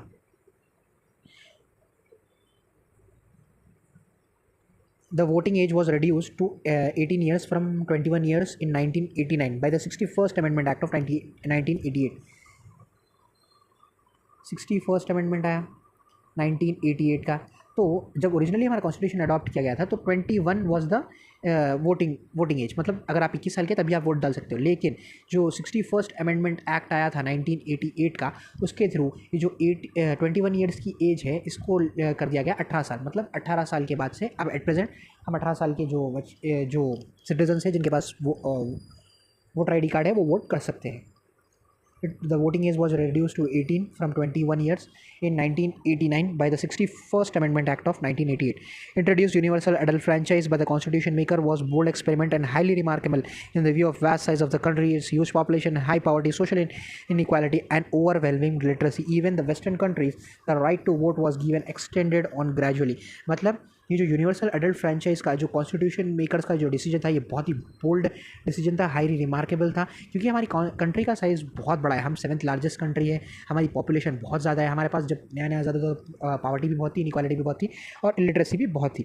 जो वेस्टर्न कंट्रीज़ है उन्होंने भी राइट टू वोट जो है वो gradually हर एक section को बढ़ाया था. USA gave franchise to women in 1920, मतलब यूएसए में 1920 में वुमेन को राइट दिया गया था. वोटिंग का। ब्रिटेन में 1928 में दिया गया था, यूएसएसआर रशिया में 1936 में दिया गया था, फ्रांस में 1945 में गया था, इंडिया में 1948 में दिया था, स्विट्जरलैंड में 1971 में दिया गया था। तो ये जो बड़ी बड़ी डेमोक्रेसीज हैं इन्होंने भी वुमेंस को राइट बाद में दिया था, लेकिन हमने बहुत पहले दिया। Universal adult franchise make the democracy broad based, enhance the self respect and prestige of common people, uphold the principle of equality, enables minorities to protect their interest, open up and new hopes and vistas for the weaker section। तो जो universal adult franchise है ये democracy को एक broad base मतलब full view देता है, हमारी डेमोक्रेसी को प्रमोट करता है, कॉमन पीपल के सेल्फ रिस्पेक्ट को बचाता है, उनके इंटरेस्ट को बचाता है, माइनॉरिटीज़ के इंटरेस्ट को बचाता है, उनको प्रोटेक्ट करता है, इक्वालिटी को प्रमोट करता है, क्योंकि हर एक सिटीजन के पास इक्वल वोटिंग राइट है, किसी के वोट की वैल्यू ज़्यादा है कम नहीं है, हर एक के पास irrespective of their wealth, their education, their property, they have voting right. और वीकर सेक्शंस के इंटरेस्ट को भी प्रमोट करता है। अब आते हैं सिंगल सिटीजनशिप पे। Though the Indian Constitution is federal and envisage a dual polity, central and state, it provides only one single citizenship, that is Indian citizenship। तो ये जो सिंगल सिटीजनशिप का कॉन्सेप्ट है, मतलब एक ही सिटीजनशिप होगी, ये लिया था हमने यूके की कॉन्स्टिट्यूशन में। तो हमने टेबल 4.4 में भी पढ़ा था, टेबल 4.4 में ये पढ़ा था कि जो सिंगल सिटीजनशिप है ये हमने लिया था British constitution, that is USA के कॉन्स्टिट्यूशन से। भले ही हमारे पास फेडरल स्कीम है, मतलब हमारे पास सेंटर भी है और स्टेट भी है, लेकिन हमारे पास दो सिटीजनशिप नहीं है, एक ही सिटीजनशिप है। इसका मतलब ये है कि आप एक इंडियन सिटीजन हो, कोई भी स्टेट के सिटीजन नहीं हो, आप इंडिया, आपके लिए फर्स्ट प्रायोरिटी आपकी कंट्री है। In the countries like USA, on the other hand, each person is not only US citizen but also citizen of a particular state to which he belongs। तो USA में दो citizenship है, एक तो आप US के citizen हो, दूसरा आप जो स्टेट में बिलोंग करते हो वो स्टेट के सिटीजन हो। Thus, he owes allegiance to both and enjoy a dual set of rights, one conferred to the national government and another to the state government। तो उसके पास दो रेस्पॉन्सिबिलिटीज़ है, उसके पास वो रेस्पॉन्सिबिलिटी दो ऑफ करता है, दो ऑब्लिगेशन ऑफ करता है, एक उसकी सेंट्रल नेशनल गवर्नमेंट के लिए, एक उसकी स्टेट गवर्नमेंट के लिए, और राइट्स भी उसे डुअल मिले हैं। In India all the citizen irrespective of the state in which they are born reside enjoy same political and civil rights of the citizenship all over the country and no discrimination is between them. आप भले ही कौन से part में born हुए हो India के, आपके rights same है, आपके ड्यूटीज़ सेम है, और आपको सब इम्यूनिटीज़ मतलब सब स्टेटस आपका इक्वल है all over the country। Despite the constitutional provisions for single citizenship, uniform rights for all the people, India has been witnessing communal riots, class conflicts, caste war, linguistic clashes and ethnic disputes। इतना सब होने के बावजूद Indian constitution के इतने सारे provision जो हमें इक्वल बनाते हैं, जैसे कि सिंगल सिटीजनशिप, हमारी सबकी सिटीजनशिप इक्वल है, हमारे यूनिफॉर्म राइट्स है, हमारे पास सेम सिविल कोड है, हमारे पास सेम सिविल कोड लगता है, इन सब के बावजूद इतनी सारी इक्वालिटी के प्रोविजंस देने के बावजूद भी हमारे पास कम्युनल राइट्स होते हैं, कॉन्फ्लिक्ट्स होते हैं, वार्स होते हैं, डिस्प्यूट्स होते हैं। This mean that the cherished goal of the constitution maker to build a united integrated Indian nation has not been fully realized। मतलब जो हमारे कॉन्स्टिट्यूशन मेकर्स जो उनका सपना था कि हमारा इंडिया एक यूनाइटेड इंटीग्रेटेड हारमोनियस नेशन होगा, मतलब हमारे सारे रिलीजन के, सारे कम्युनिटी के, सारे लैंग्वेज के सिटीजन्स एक साथ मिलकर रहेंगे, यूनिटी में रहेंगे, इंटीग्रेटेड रहेंगे, कंट्री एक वेलफेयर स्टेट होगा, ये उनका ड्रीम अभी तक पूरा नहीं हुआ है। Independent bodies। The Indian Constitution not only provides for the legislative, executive and judicial organs of the government, central and state, but also establish certain independent bodies। तो कॉन्स्टिट्यूशन में लेजिस्लेटिव बॉडीज़ है, यानी कि पार्लियामेंट और state legislative हो गया legislative body जो laws बनाते हैं, executive minister, council of minister जो इन लॉज को इम्प्लीमेंट करते हैं, और IAS IPS IFS ये सब जो एडमिनिस्ट्रेशन होगा ये भी एग्जीक्यूटिव का एक पार्ट है। और जुडिशरी, एग्जीक्यूटिव हो गया जुडिशरी, कोर्ट्स, हमारी जो कोर्ट्स है वो इन लॉ से रिलेटेड इंटरप्रिटेशन करती है, और अगर किसी को इनजस्टिस हुआ है तो उनको जस्टिस दिलाती है। इनके अलावा थोड़ी इंडिपेंडेंट बॉडीज़ भी है हमारे इंडिया में।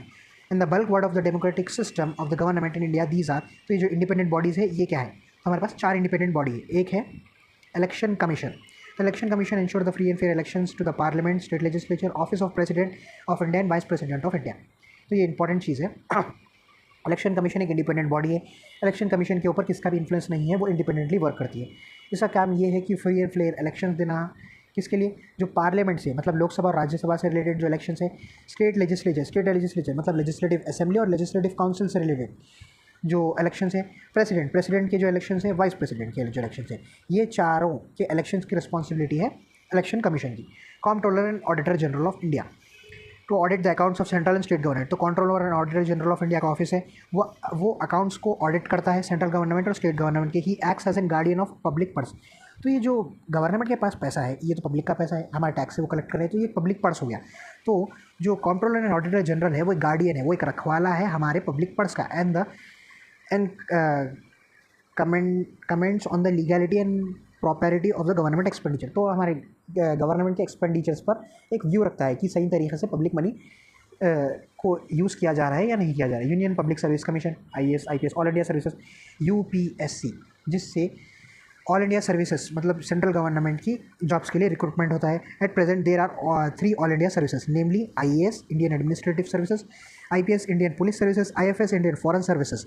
तो at present all India services में 3 सर्विसेज है, IAS, IPS, IFOS, Indian forest services.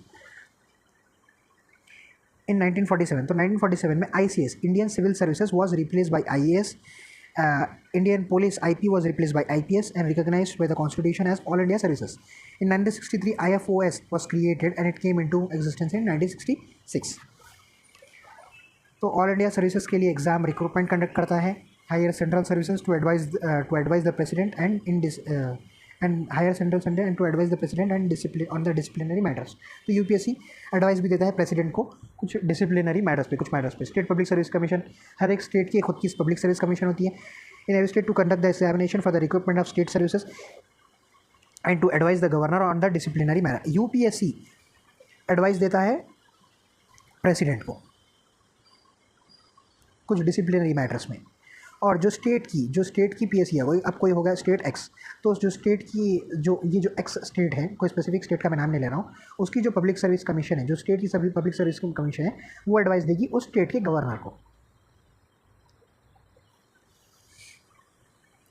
to advise the governor on the disciplinary matters. The Constitution ensures the independence of this body through various provisions like security of tenure, fixed service condition, expenditure being charged on the consolidated fund of India and so on.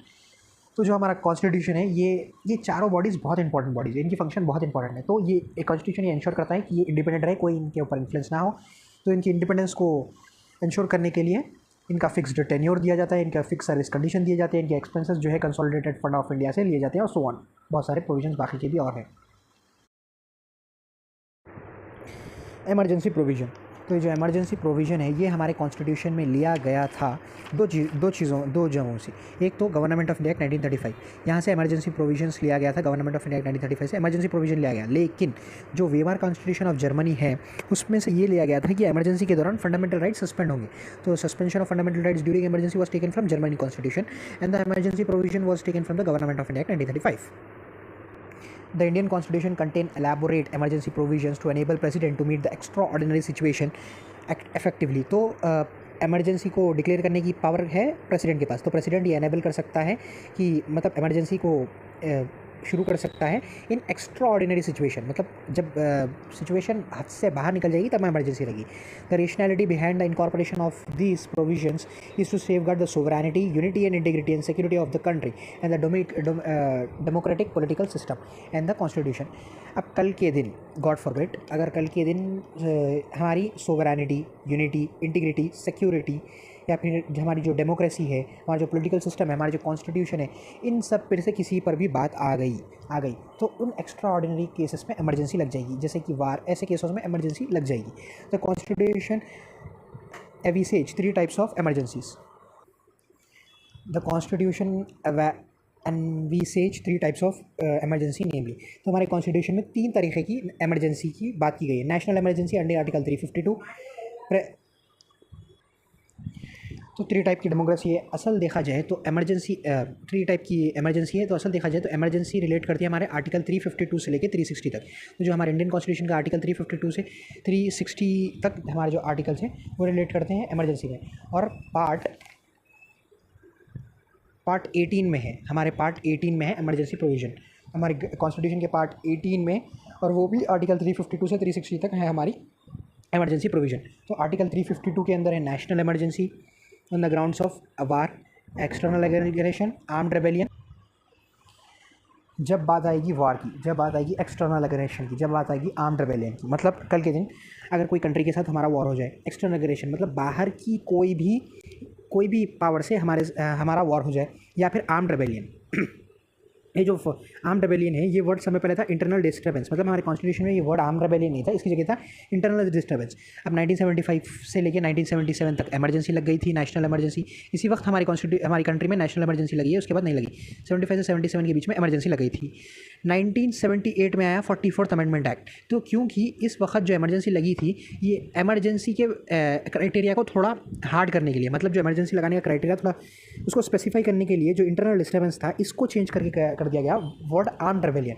मतलब अगर कल के दिन rebellion मतलब कोई भी एक section of the group, section of society अगर रेबेलियन करे, मतलब गवर्नमेंट के अगेंस्ट जाए, वो भी विथ आर्म्स, तो तब नेशनल इमरजेंसी लग सकती है। स्टेट इमरजेंसी प्रेसिडेंट रूल, मतलब कोई एरिया में स्टेट इमरजेंसी लगा, state emergency president rule on the grounds of failure of constitutional machinery in the state और failure of comply with the direction of the states under 356 365। तो जो state emergency है ये एक पर्टिकुलर स्टेट पे लग सकती है, इसे प्रेसिडेंट रूल भी कहा जाता है। ये कब लगेगी? जब कॉन्स्टिट्यूशनल मशीनरी फेल हो जाएगी स्टेट में। मतलब अगर एक स्टेट को जितनी पावर दी गई है उसके अंदर, मतलब कॉन्स्टिट्यूशन हमारे सेंटर को और स्टेट्स को कुछ पावर देता है, लेकिन अगर ये स्टेट्स के अंदर कॉन्स्टिट्यूशनल मशीनरी फेल होगी, मतलब स्टेट एक लिमिट से ज़्यादा पावर को एक्सरसाइज कर रहा है या फिर हम सेंटर की बात नहीं मान रहा है, और अगर failure of to comply the direction of the state, अगर स्टेट ने एक डायरेक्शन दिया कि स्टेट आपको इस लाइन में इस बेसिस पे काम करना है और स्टेट उस चीज़ को नहीं मान रहा है, मतलब अगर इन ब्रीफ अगर कहा जाए तो स्टेट और सेंटर के बीच में अगर कोई डिस्प्यूट हो गया है तो in that case state emergency लग सकती है। Financial emergency on the grounds of threat to financial stability and credit of India. Financial emergency अगर इकोनॉमिकली हम स्टेबल नहीं है या फिर कोई फाइनेंशियली इंस्टेबिलिटी है या फिर कोई क्रेडिट का इशू आ गया है, तब 360 अंडर आर्टिकल 360 फाइनेंशियल इमरजेंसी लगेगी। During an emergency central government became all powerful, मतलब सेंट्रल गवर्नमेंट ज़्यादा पावरफुल हो जाएंगे, the state goes into the total control of the centre. तो स्टेट जो है वो सेंटर के पास आ जाएगी। तो जो हमारा फेडरल स्ट्रक्चर है वो यूनिटरी हो जाएगी। Converts the federal structure into unitary one out of the formal amendments of the constitution, one without the formal amendment of the constitution, Next amendment है। This kind of transformation of political system from the federal from normal times to unitary is a unique feature of the Indian constitution। मतलब emergency के time जो हमारा federal structure है वो unitary हो जाएगा, ये हमारे कॉन्स्टिट्यूशन का एक यूनिक फीचर है। मतलब हमारे कॉन्स्टिट्यूशन में ये मिलता है, दूसरे कॉन्स्टिट्यूशन में नहीं मिलता, तो ये हमारे कॉन्स्टिट्यूशन का यूनिक फीचर है। Three-tier government. Originally, the Indian Constitution, like other federal constitution, provides for the dual polity, containing the provisions with regard to the organization powers of center and state। मतलब किसी भी दूसरी country के तरह हमारी country भी शुरू में फेडरल स्कीम थी, मतलब डुअल पॉलिटी थी, सेंटर और स्टेट एग्जिस्ट करते थे, इनके बीच में पावर थी। Later 73rd amendment act and 74th amendment act of 1992, तो 73rd अमेंडमेंट आया, 74th अमेंडमेंट आया, ये दोनों भी आए थे 1992 में। तो इसके बाद से थर्ड टायर ऑफ गवर्नमेंट, मतलब तीसरा, फर्स्ट हो गया सेंटर, दूसरा हो गया स्टेट, अब जो तीसरा टायर ऑफ गवर्नमेंट आ गया वो था पंचायत राज और म्यूनसिपैलिटी। 73rd से आया पंचायत राज, 74 से आया म्यूनसिपैलिटीज़, मतलब local government which is not found in any other constitution of the world. मतलब ये जो लोकल गवर्नेंस है, मतलब self governing rules local authorities को दिए गए हैं, सेल्फ गवर्निंग पावर्स जो उन्हें दिए गए हैं, ये दुनिया के किसी भी कॉन्स्टिट्यूशन में पाया नहीं जाता है, हमारे कॉन्स्टिट्यूशन की स्पेशलिटी है। The 73rd amendment act of 1992 gave the constitutional recognition to the panchayat ला लोकल रूरल लोकल गवर्नमेंट, मतलब गाँव के अंदर पंचायत होगी by adding the new part 9th part and the schedule 11 to the constitution. जो पार्ट 9 है और शेड्यूल 11 है ये पंचायत से डील करता है। 73rd अमेंडमेंट एक्ट से लाया गया था रूरल एरियाज में panchayat. This part provides 3-tier system of panchayat raj in every state, that is panchayat raj village, intermediate and district level. Similarly the 74th amendment act of 1992 gave the constitutional recognition to municipalities. Municipalities होगी urban local government में by adding part 9A and 12th schedule of the constitution. This part provides for the three type of municipalities in every state: nagar panchayats for the transitional areas, municipal council for smaller urban areas and municipal corporation for larger urban areas। जो municipalities में है वो हर एक state में होगी, मतलब नगर पंचायत होगी transitional areas के लिए, म्यूनिसिपल काउंसिल होगी छोटे अर्बन एरिया के, और म्यूनिसिपल कॉर्पोरेशन होगा बड़े अर्बन एरियाज़ के लिए। और पंचायत राज भी हर एक स्टेट में होगी, मतलब पंचायत होगी विलेज के लेवल पे, इंटरमीडिएट लेवल पे और डिस्ट्रिक्ट लेवल पे। हर एक स्टेट में ये जो म्यूनिसिपैलिटी होगी वो नगर पंचायत ट्रांजिशनल एरियाज़ के लिए, municipal council smaller urban areas के लिए, municipal corporation larger urban areas के लिए। Cooperative societies, 97th amendment act of 2011, 97th amendment act आया 2011 का। इसके थ्रू कोऑपरेटिव सोसाइटीज़ को कॉन्स्टिट्यूशनल स्टेटस मिला।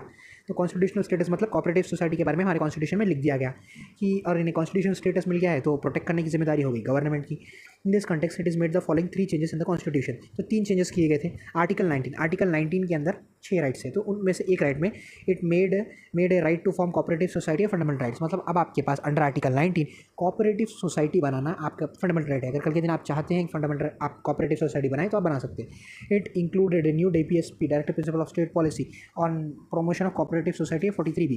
तो डायरेक्टिव एक फंडामेंटल राइट जुड़ गया आर्टिकल 19 में कि आपके पास कोऑपरेटिव सोसाइटी बनाने का एक्ट है, और 43B से डायरेक्टिव प्रिंसिपल जुड़ गया जिससे स्टेट अब कोऑपरेटिव सोसाइटीज़ को प्रमोट करेगी। और added a new part that is part 9B।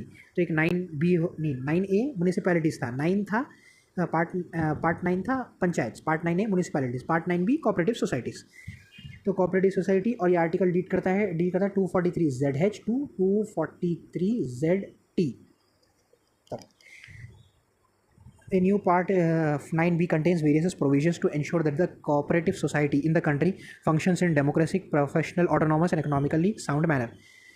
तो पार्ट 9 बहुत सारे प्रोविजंस इंश्योर करता है जिससे कोऑपरेटिव सोसाइटी एक डेमोक्रेटिक मैनर, मतलब वहाँ पे जो कोऑपरेटिव सोसाइटी के जो मेंबर्स है वो डेमोक्रेटिक वे में वर्क करे, वॉलंटरी मतलब अपनी मर्जी से वर्क करे, ऑटोनॉमस मतलब कि बिना किसी जोर और ज़बरदस्ती के, इकोनॉमिक साउंड मतलब जिससे सबका इकोनॉमिक जो मोटिव है वो पूरा हो। It empowers the parliament in respect to multi-state cooperative society and state legislature in respect to of the cooperative society to make appropriate laws। तो पार्लियामेंट और स्टेट लेजिस्लेचर के पास ये राइट है कि वो कोऑपरेटिव सोसाइटी के ऊपर लॉ बना सकते हैं। अब आते हैं last part of this chapter पे, क्रिटिसिज्म ऑफ द कॉन्स्टिट्यूशन। मतलब हमारे कॉन्स्टिट्यूशन को क्या क्या बेसिस पे क्रिटिसाइज़ किया गया है। The constitution of India as framed adopted the constituent assembly has been criticise on the following grounds. A borrowed constitution, तो हमने पहले भी पढ़ा था कि हमारे कॉन्स्टिट्यूशन के बहुत सारे प्रोविजन बहुत सारी कंट्रीज से बोरोड है। It critics opined that the Indian constitution contains nothing as a new and original constitution। मतलब क्रिटिक्स ये कह रहे हैं कि हमारे कॉन्स्टिट्यूशन में कोई भी नई चीज़ नहीं है, कोई भी ओरिजिनल चीज़ नहीं है। वो हमारे कॉन्स्टिट्यूशन के एक बोरोड कॉन्स्टिट्यूशन डिस्क्राइब करते हैं, और वो ये कहते हैं कि हमारा कॉन्स्टिट्यूशन एक बैग है, मतलब बैग ऑफ बोरिंग्स है, हॉच पॉच कॉन्स्टिट्यूशन है, एक पैच वर्क है, मतलब दूसरी जगह से लिया हमारे अपने छाप दिया, several documents of the world constitution, मतलब दूसरे कॉन्स्टिट्यूशन से प्रोविजन लिए हमारे उस पर पेस्ट कर दिए, कॉपी पेस्ट करने की ये कह रहे हैं कि हमारे हम कॉपी पेस्ट किया है हमने। However this criticism is unfair and illogical। और देखा जाए तो ये क्रिटिसिज्म अनफेयर है और इलॉजिकल है। This is because the framework of the constitution makes necessary modification in the features borrowed from the other constitutions for the suitably in the Indian constitution at the same times avoid their faults. तो हमने देखा है कि हमारा जो secularism है वो दूसरे सेक्युलरिज्म से अलग है। मतलब हमने भले ही प्रोविजंस लिए, लेकिन उन प्रोविजंस को हमारी इंडियन सोसाइटी के हिसाब से ढाल दिया है। हमारा पार्लियामेंट्री सोवरेनिटी है हमारे पास ब्रिटिश पार्लियामेंट की तरह, लेकिन एज इट इज़ सेम नहीं है, उसमें थोड़े चेंजेस है। जुडिशियल सुप्रीमेसी अमेरिकन कॉन्स्टिट्यूशन की तरह, लेकिन एज इट इज़ नहीं है, थोड़े चेंजेस किए गए हैं। सेक्युलरिज्म है, लेकिन दुनिया के सेक्युलरिज्म से नेगेटिव टाइप का सेक्युलरिज्म नहीं है, पॉजिटिव सेक्युलरिज्म। इंडिया का सेक्युलरिज्म थोड़ा अलग है, तो हमने थोड़े चेंजेस तो किए हैं। और जो अच्छी चीज़ें थी जो वर्ल्ड के वेल नोन कॉन्स्टिट्यूशन से थी वो हमने लिया है। While answering the above criticism in the Constituent Assembly, Dr. B.R. Ambedkar, chairman of drafting committee set. तो ड्राफ्टिंग कमेटी हमने पढ़ी थी जिन्हें कॉन्स्टिट्यूशन को ड्राफ्ट किया, doctor B R Ambedkar, N Gopalaswami Ayyangar, Lalita Krishnaswami Iyer, doctor K M Munshi, Syed Mohammad Saadulla, N Madhavrao, T Krishnamachari, D P. Khaitan, B L. Mitter, ये सब drafting committee के मेंबर थे। और ये क्रिटिसिज्म को आंसर करते डॉक्टर बी आर अम्बेडकर ने कहा कि one likes to ask whether there can be anything new in the constitution frame at this hour in the history of the world. More than the 100 years have rolled over when the first written constitution was drafted, and it has been followed by the many countries reducing their constitution to writings. What is the scope of a constitution should be long be settled. Similarly, what are the fundamentals of the constitution recognized all over the world? Given these facts, the constitution in their main provisions must look similar. The only thing is, if they can be, the constitution is framed so late in the day, are variations made to remove the faults and to accommodate it to the needs of the country.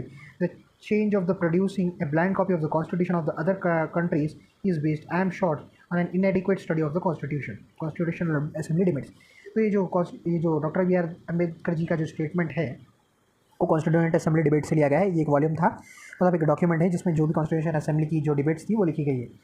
तो doctor B R Ambedkar ji ने कहा कि जो दुनिया के सारे constitution है वो एसेंस में, मतलब डॉक्ट्राइन में जो उनका मतलब है, जो इनका इंटेंशन है वो सेम है, ऑलमोस्ट सेम है। और ये कहा जा रहा है कि जो फर्स्ट रिटर्न कॉन्स्टिट्यूशन था वो 100 साल पहले वाला, और टाइम टू टाइम जो नए कॉन्स्टिट्यूशन एवॉल्व हुए हैं उसमें थोड़े थोड़े वेरिएंट्स, मतलब चेंजेस किए गए हैं because of the changing needs of the society. और ये कहना कि हमारा कॉन्स्टिट्यूशन एक कार्बन कॉपी है, मतलब कॉपी पेस्ट है दुनिया के कॉन्स्टिट्यूशन का, ये वही लोग कहेंगे जिनको कॉन्स्टिट्यूशन के बारे में कुछ भी नहीं पता है। क्योंकि हमारे कॉन्स्टिट्यूशन ने प्रोविजंस लिए हैं लेकिन उनमें अल्टर किए हैं, और हमारे कॉन्स्टिट्यूशन में वो प्रोविजंस ऐड किए गए हैं जो हमारी सोसाइटी में सूटेबल है, हमारी इंडियन सोसाइटी में। a carbon copy of Government of India Act 1935. It is said that the framer of the Constitution have included a large number of provisions. तो क्रिटिक्स ये कह रहे हैं कि जो हमारा कॉन्स्टिट्यूशन है वो गवर्नमेंट ऑफ इंडिया 1935 से का कार्बन कॉपी है, क्योंकि गवर्नमेंट ऑफ इंडिया 1935 हमारे कॉन्स्टिट्यूशन का स्ट्रक्चरल पार्ट है मतलब स्ट्रक्चरल पार्ट उसे लिया गया है। क्रिटिक्स ये कह रहे हैं कि वो हमारी गवर्नमेंट ऑफ इंडिया 1935 की कार्बन कॉपी है और हमारा कॉन्स्टिट्यूशन, और जो गवर्नमेंट ऑफ इंडिया 1935 है उसका अमेंडेड वर्जन हमारी कॉन्स्टिट्यूशन है, ऐसा क्रिटिक्स कह रहे हैं। एन श्रीनिवासन जी ने ये कहा कि जो कॉन्स्टिट्यूशन है both in language subsistence close copy to the government of India 1935। तो ये जो एन श्रीनिवासन ये कह रहे हैं कि जो हमारा कॉन्स्टिट्यूशन है वो लैंग्वेज में भी और सब्सिस्टेंस में भी हमारा गवर्नमेंट ऑफ इंडिया 1935 की कॉपी है। सर आइवर्जेनिक्स ये कह रहे हैं, जो ब्रिटिश कॉन्स्टिट्यूशनलिस्ट थे, ये कह रहे हैं the constitution derives directly from the government of India 1935 from which in fact many additives provision are copied almost textually. मतलब गवर्नमेंट ऑफ इंडिया 1935 के हर एक provision word by word textually भी हमने हमारे कॉन्स्टिट्यूशन में एन्यूमरेट किए गए हैं। Further P R Deshmukh, a member of constitution assembly, commented that the constitution is essentially government of India 1935 with only adult franchise added. तो पी आर देशमुख ये हमारी कॉन्स्टिट्यूंट असेंबली के मेंबर थे, इन्होंने कॉन्स्टिट्यूशन बनाने में मदद भी की, लेकिन इन्होंने एक कमेंट ये किया कि जो हमारा गवर्नमेंट ऑफ इंडिया 1935 है इससे हमारा कॉन्स्टिट्यूशन लिया गया है। मतलब हमारा कॉन्स्टिट्यूशन गवर्नमेंट ऑफ इंडिया 1935 ही है, लेकिन बस आर्टिकल 326 मतलब यूनिवर्सल अडल्ट फ्रेंचाइज ऐड कर दिया गया है। Same Dr. B.R. Ambedkar answered that the above criticism in the Constituent Assembly is as follows: as to accusation that the drafting Constitution has reported a good part of the Constitution of the Government of Act 1935, I make no apologies।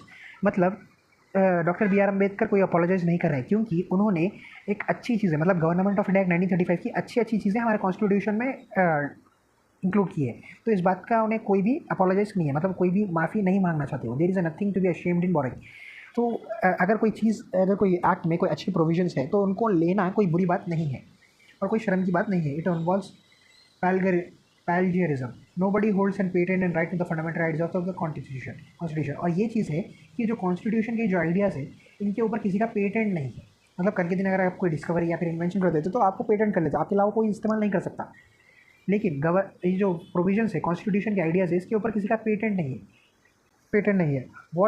What I am sorry about that the provision taken from the government of Act 1935 mostly are detailed in administration, un-Indian and anti-Indian. According to the critics, the Indian constitution is un-Indian and anti-Indian because it does not reflect the political traditions and spirit of the constitution. तो critics ये भी कर रहे थे जो हमारा Indian constitution है वो अन इंडियन मतलब एंटी इंडियन है, क्योंकि हमारी जो ट्रेडिशन है, हमारा जो कल्चर है, हमारी जो स्पिरिट है इंडिया की वो रिफ्लेक्ट नहीं हुई कॉन्स्टिट्यूशन में। This said that the foreign nature of the constitution makes its unsuitable to Indian condition and work work. तो हमारा जो कॉन्स्टिट्यूशन है वो बाहर की कंट्रियों वेस्टर्न फॉरेन कंट्रीज़ के नेचर से लिया गया, मतलब फॉरेन कंट्री की कॉन्स्टिट्यूशन लिया गया तो उनका नेचर आ गया है और ये हमारी सिचुएशन में नहीं वर्क करेगा, मतलब हमारी इंडियन सोसाइटी में सर्वाइव नहीं करेगा। इन the context K Hanumanthaiya the member of constituent assembly, तो के हनुमान नाथैया भी कॉन्स्टिट्यूएंट असेंबली के मेंबर थे। उन्होंने ये कमेंट किया, we want the music of veena और sitar but here we have got the music of English band. तो उन्होंने ये कमेंट करते हुए कहा कि हमें वीणा और सितार का गाना चाहिए, मतलब म्यूज़िक चाहिए था, लेकिन आपने हमें इंग्लिश बैंड का म्यूज़िक दे दिया। That was because our constitution makers were educated that way. Constituent Assembly debate. This is a source of Constituent Assembly debate. Similarly, Loknath Misra, another member of Constituent Assembly, Loknath Misra भी हमारे Constituent Assembly के member थे, उन्होंने constitution बनाने में इनका भी involvement है। Criticize the Constitution as slavish limitation of West, much more and slavish surrender to the West. तो हमारे इंडियन ट्रेडिशन कल्चर ये सब हमारे कॉन्स्टिट्यूशन में इन्वॉल्व नहीं हुए, तो इतने सारे क्रिटिसिज्म्स हुए थे और वो ये कह रहे हैं कि हमने वेस्टर्न कल्चर को सरेंडर कर दिया है, हमने वेस्टर्न जो तौर तरीक़ा है उसको हमने खुद को सरेंडर कर दिया है। ये सब जो सोर्सेस है कॉन्स्टिट्यूएंट असेंबली डिबेट से लिए गए हैं।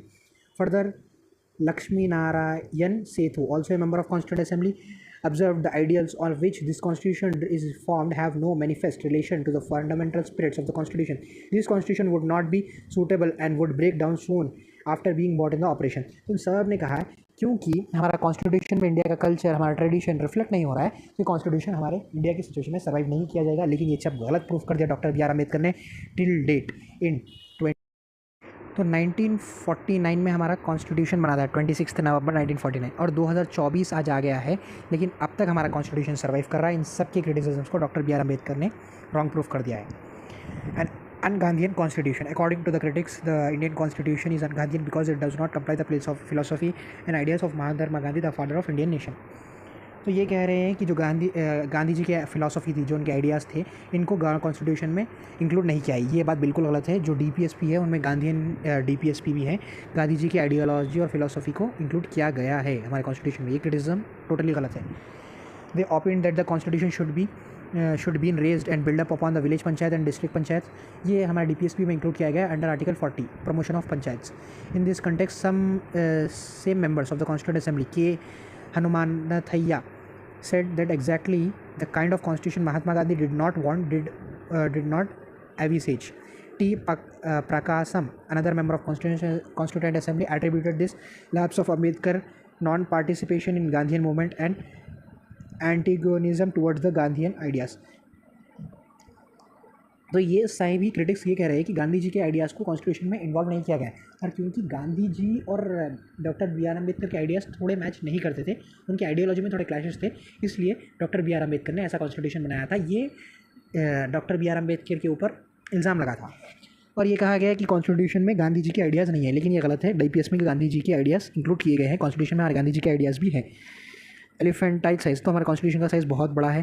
Critics have stated that the Indian constitution is too bulky, too detailed and contains some unnecessary elements. तो बहुत सारे अननेसेसरी एलिमेंट्स है, बहुत बड़ा है हमारा कॉन्स्टिट्यूशन, बहुत डिटेल्ड है।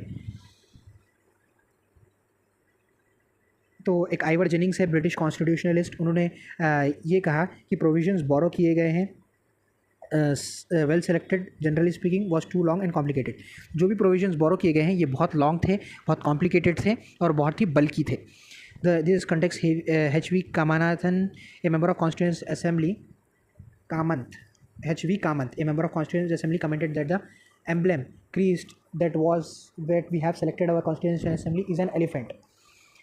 तो मतलब ये जो हमारे कॉन्स्टिट्यूंट असेंबली का जो सिंबल है एलिफेंट, ये दर्शाता है कि हमारा कॉन्स्टिट्यूशन इतना बल्कि है, मतलब इतना बड़ा है। तो ये एक सरकाज़म में उन्होंने कहा था, it is perhaps in consonance with our constitution to it is bulky that the world has produced.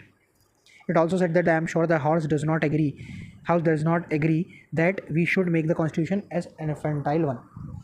हमारे कॉन्स्टिट्यूशन में हर एक चीज़ के बारे में इंक्लूड किया गया है, हर एक चीज़ के बाद डिटेल प्रोविजंस है और हमारी लीगल लैंग्वेज में कॉन्स्टिट्यूशन लिखा गया है, क्योंकि हमारे कॉन्स्टिट्यूशन को बनाया था बहुत सारे लॉयर्स ने, एजुकेटेड पीपल ने, इसलिए हमारा कॉन्स्टिट्यूशन इतना बड़ा बना है। और मैं तो इसे एज ए क्रिटिसिज्म नहीं लूँगा, मैं इसे as a unique feature of constitution और हमारी स्पेशलिटी लूँगा, एज अ स्पेशलिटी। इसे तो मैं एज ए अप्रिसिएशन ही लूँगा। The paradise of the lawyer. According to the critics, the Indian constitution is too legalized and very complicated. हमारे constitution में legal language use की गई है, बहुत कॉम्प्लिकेटेड है, क्योंकि हमारे कॉन्स्टिट्यूशन को लॉयर्स ने ही बनाया था। लीगल लैंग्वेज यूज़ की गई है, बहुत ही ज़्यादा फ्रेजियोलॉजी, मतलब बहुत सारे डिफ़िकल्ट फ्रेज यूज़ किए गए हैं कॉन्स्टिट्यूशन में। कॉम्प्लेक्स डॉक्यूमेंट है, बहुत सारे मतलब वोकैबुलरी बहुत टफ है। तो ये सब क्रिटिसिज्म किया गया है और आइवर जेनिंग्स ने कहा है कि ये लॉयर्स का पैराडाइज है, मतलब लॉयर्स के लिए जन्नत है, लेकिन कॉमन मैन के लिए पढ़ना इसे बहुत मुश्किल है। हमारा कॉन्स्टिट्यूशन है वो लॉयर के लिए जन्नत है। इन this context K Maheshwari, member of constituent assembly, observe that the draft trends to people make more litigious, more inclined to go to the law courts unless the truth and less likely to follow and methods of the truth and normalist. If I may say so, the draft is really lawyer's paradise. It opens up the vast range of the litigations and will give our able and ingenious lawyers a plenty of work to do. तो जो हमारा constitution है ये लिखा lawyers ने है और ये समझ में आता भी सिर्फ लॉयर्स को ही है, कॉमन मैन के लिए समझना बहुत मुश्किल है। तो इन्होंने कहा कि आगे जाके लॉयर्स के लिए कॉन्स्टिट्यूशन को समझना मुश्किल भी होगा और ये सिर्फ लॉयर्स के लिए काम बढ़ाने वाला कॉन्स्टिट्यूशन है। ये क्रिटिसिज्म दिया गया है। Similarly PR Deshmukh, another member of the Constituent Assembly, said, I should, however, like to say that the draft of the article that have been brought before the House of by the B.R. Ambedkar seems to my mind to be too far ponderous tomes of law manual. A document dealing with the Constitution hardly uses so much of the padding and so much of verbiage. Perhaps it is difficult for them to compose a document which should be, to the mind, not a manual but a social political document, a vibrating, pulsating, life giving document. तो इन्होंने कहा कि जो constitution है कि एक manual की तरह है जिसमें difficult vocabulary, word, sentence, phrases use किए गए हैं। ये एक मैनुअल, एक लॉ मैनुअल की तरह है, rather than it should be A political document. एक लाइफ गिविंग डॉक्यूमेंट होना चाहिए, एक सोशल पॉलिटिकल डॉक्यूमेंट होना चाहिए था, कॉमन मैन को अंडरस्टैंड करने के लिए आसान होना चाहिए। लेकिन हमने तो एक ऐसा कॉन्स्टिट्यूशन बना दिया है जो एक लॉ का मैनुअल है। But it wait to our misfortune that was not to be and we have been burdened with so much of words which could have been very easily eliminated. तो ये कहा कि हमने अननेसेसरी वर्ड्स को भी use कर दिया, मतलब सिंपल लैंग्वेज में लिमिटेड वर्ड्स में हम जो चीज़ लिख सकते थे हमने उसको वर्ड्स में डाल के हमने उसको बहुत ही कॉम्प्लिकेट कर दिया, उसके ज़्यादातर वर्ड्स आसानी से एलिमिनेट किए जा सकते थे। तो ये क्रिटिसिज्म था कि हमारा कॉन्स्टिट्यूशन बहुत बड़ा है, बहुत एलिफेंटाइल साइज़ है।